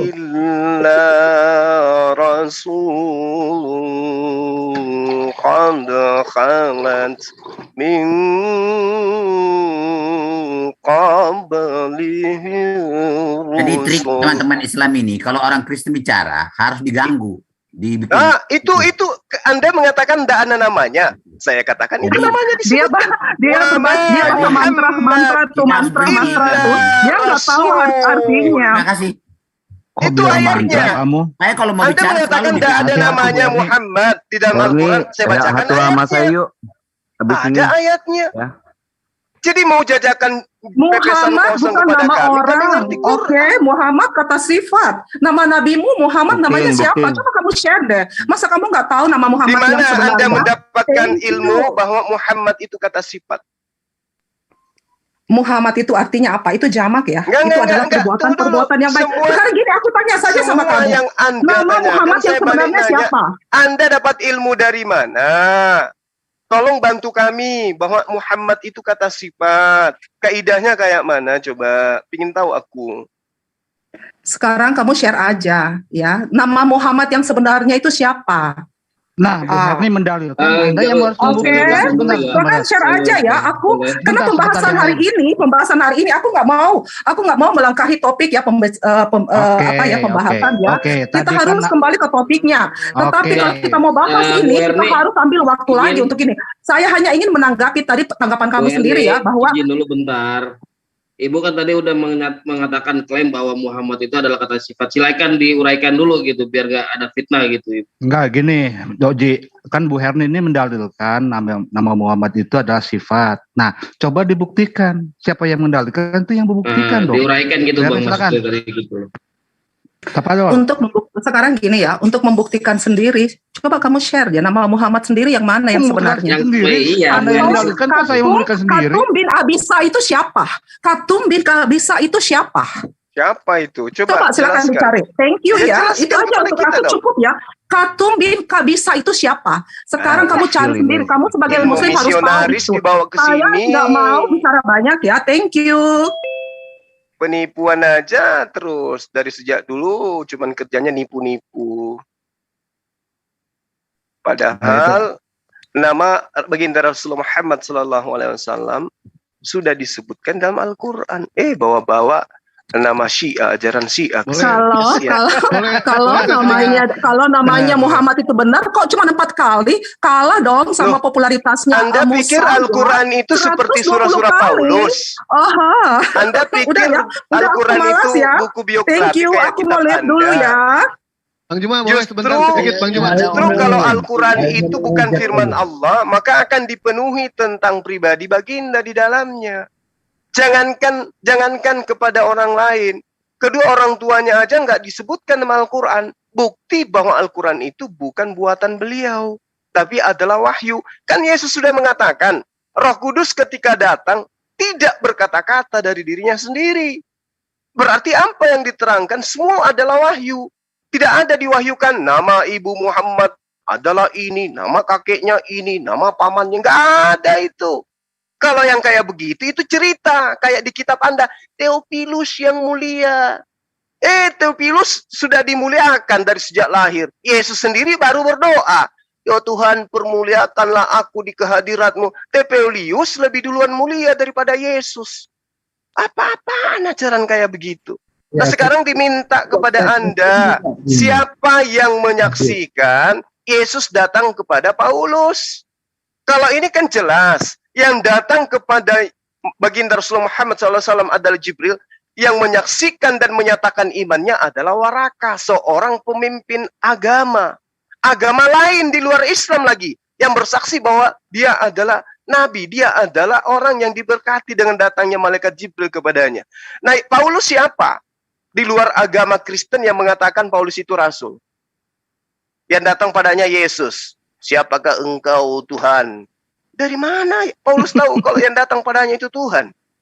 Siapakah Jadi engkau Tuhan? Nabi Isa ngapain cuma ribuan tahun di langit? Gara-gara itu kau tadi kick saya. Kenapa kau takut? Allah, haleluya. Ada apa dengan kuliah?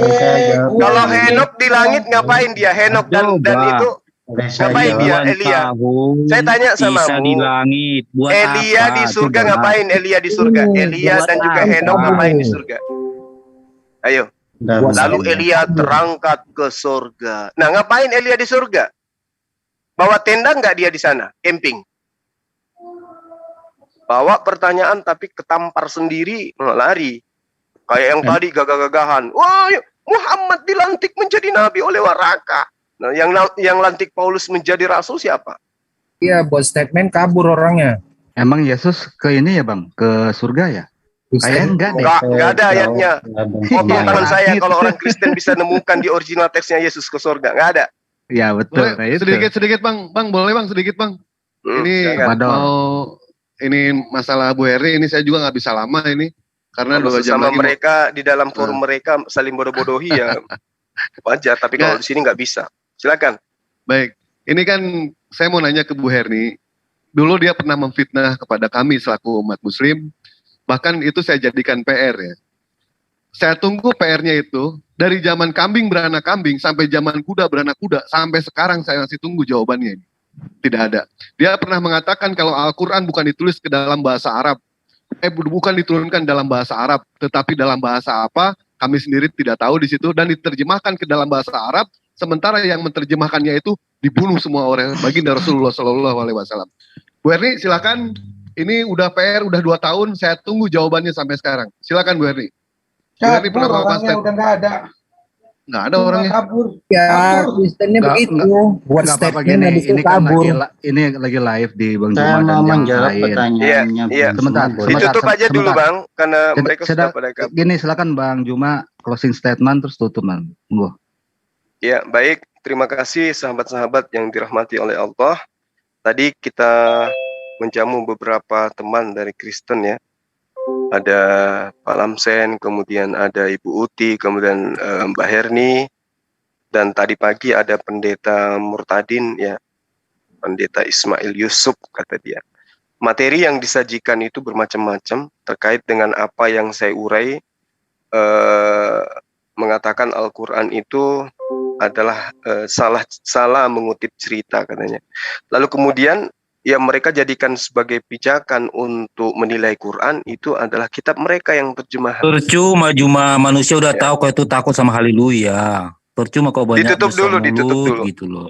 Ya, jadi ketika kemudian mereka mencari saksi di dalam Al-Quran, mereka nggak paham apa itu kata wahyu. Wahyu itu artinya dari atas kemudian dibawa ya, diantarkan ke bawah, itu namanya wahyu. Artinya tidak butuh saksi. Kemarin kamu bilang Wahyu perkataan kafir. Kemarin kau bilang Wahyu perkataan kafir. Sementara kitab mereka itu dituliskan berdasarkan hasil penyelidikan. Makanya kalau kita mengurai antara Bible itu duduk sebagai hadis maudhu aja nggak bisa. Hadis doif aja nggak bisa. Dia bisanya hanya di hadis maudhu. Kenapa? Karena tidak ada penyampaian langsung dari Yesus. Contoh misalnya, Tepolius yang mulia. Apakah hal ini terlontar dari mulut Yesus? Tidak. Berarti ini adalah buatan Lukas. Pada mulanya firman itu bersama-sama dengan Allah. Apakah itu berasal dari mulut Yesus? Juga bukan. Berarti ini adalah buatan penulis. Begitu juga kitab Markus, begitu juga Yohanes, apalagi Paulus. Itu sama sekali bukan dari mulut Yesus. Jadi untuk duduk sebagai hadis sahih, itu nggak bisa. Cocoknya hanya hadis maudhu. Ya. Nah, apalagi duduk sebagai wahyu. Nggak bisa dia. Makanya kita lihat semakin banyak di antara mereka yang mengurai tentang Islam akan semakin kelihatan nampak. Tadi di awal ada pendeta yang murtadin. Mencoba untuk mengulas, menampilkan dirinya ke Islam-Islaman agar terlihat bisa diterima. Tapi maaf saja, kebenaran itu tidak akan bisa bercampur aduk dengan kesesatan. Akan tetap aja nyata. Oleh karena itulah sahabat yang dirahmati oleh Allah, berbahagialah kita karena kita menjadi seorang Muslim, di mana Muslim ini adalah ajaran para nabi, semua nabi, termasuk Yesus. Yesus adalah sebagai Muslim yang taat, yang menyembahnya kepada Allah, dan mengajarkan pengikutnya mengakui dirinya sebagai utusan Allah. Sekira begitu, terima kasih atas perhatiannya, mohon maaf atas segala kekurangan. Kami dari tim MMCI bersama dengan teman-teman yang ada di room, Zoom MMCI, berafiliasi dengan ZZZ dan MDM serta beberapa Zoom yang lain, mengucapkan banyak terima kasih. Wabillahi taufiq wal hidayah. Assalamualaikum warahmatullahi wabarakatuh. Waalaikumsalam warahmatullahi wabarakatuh.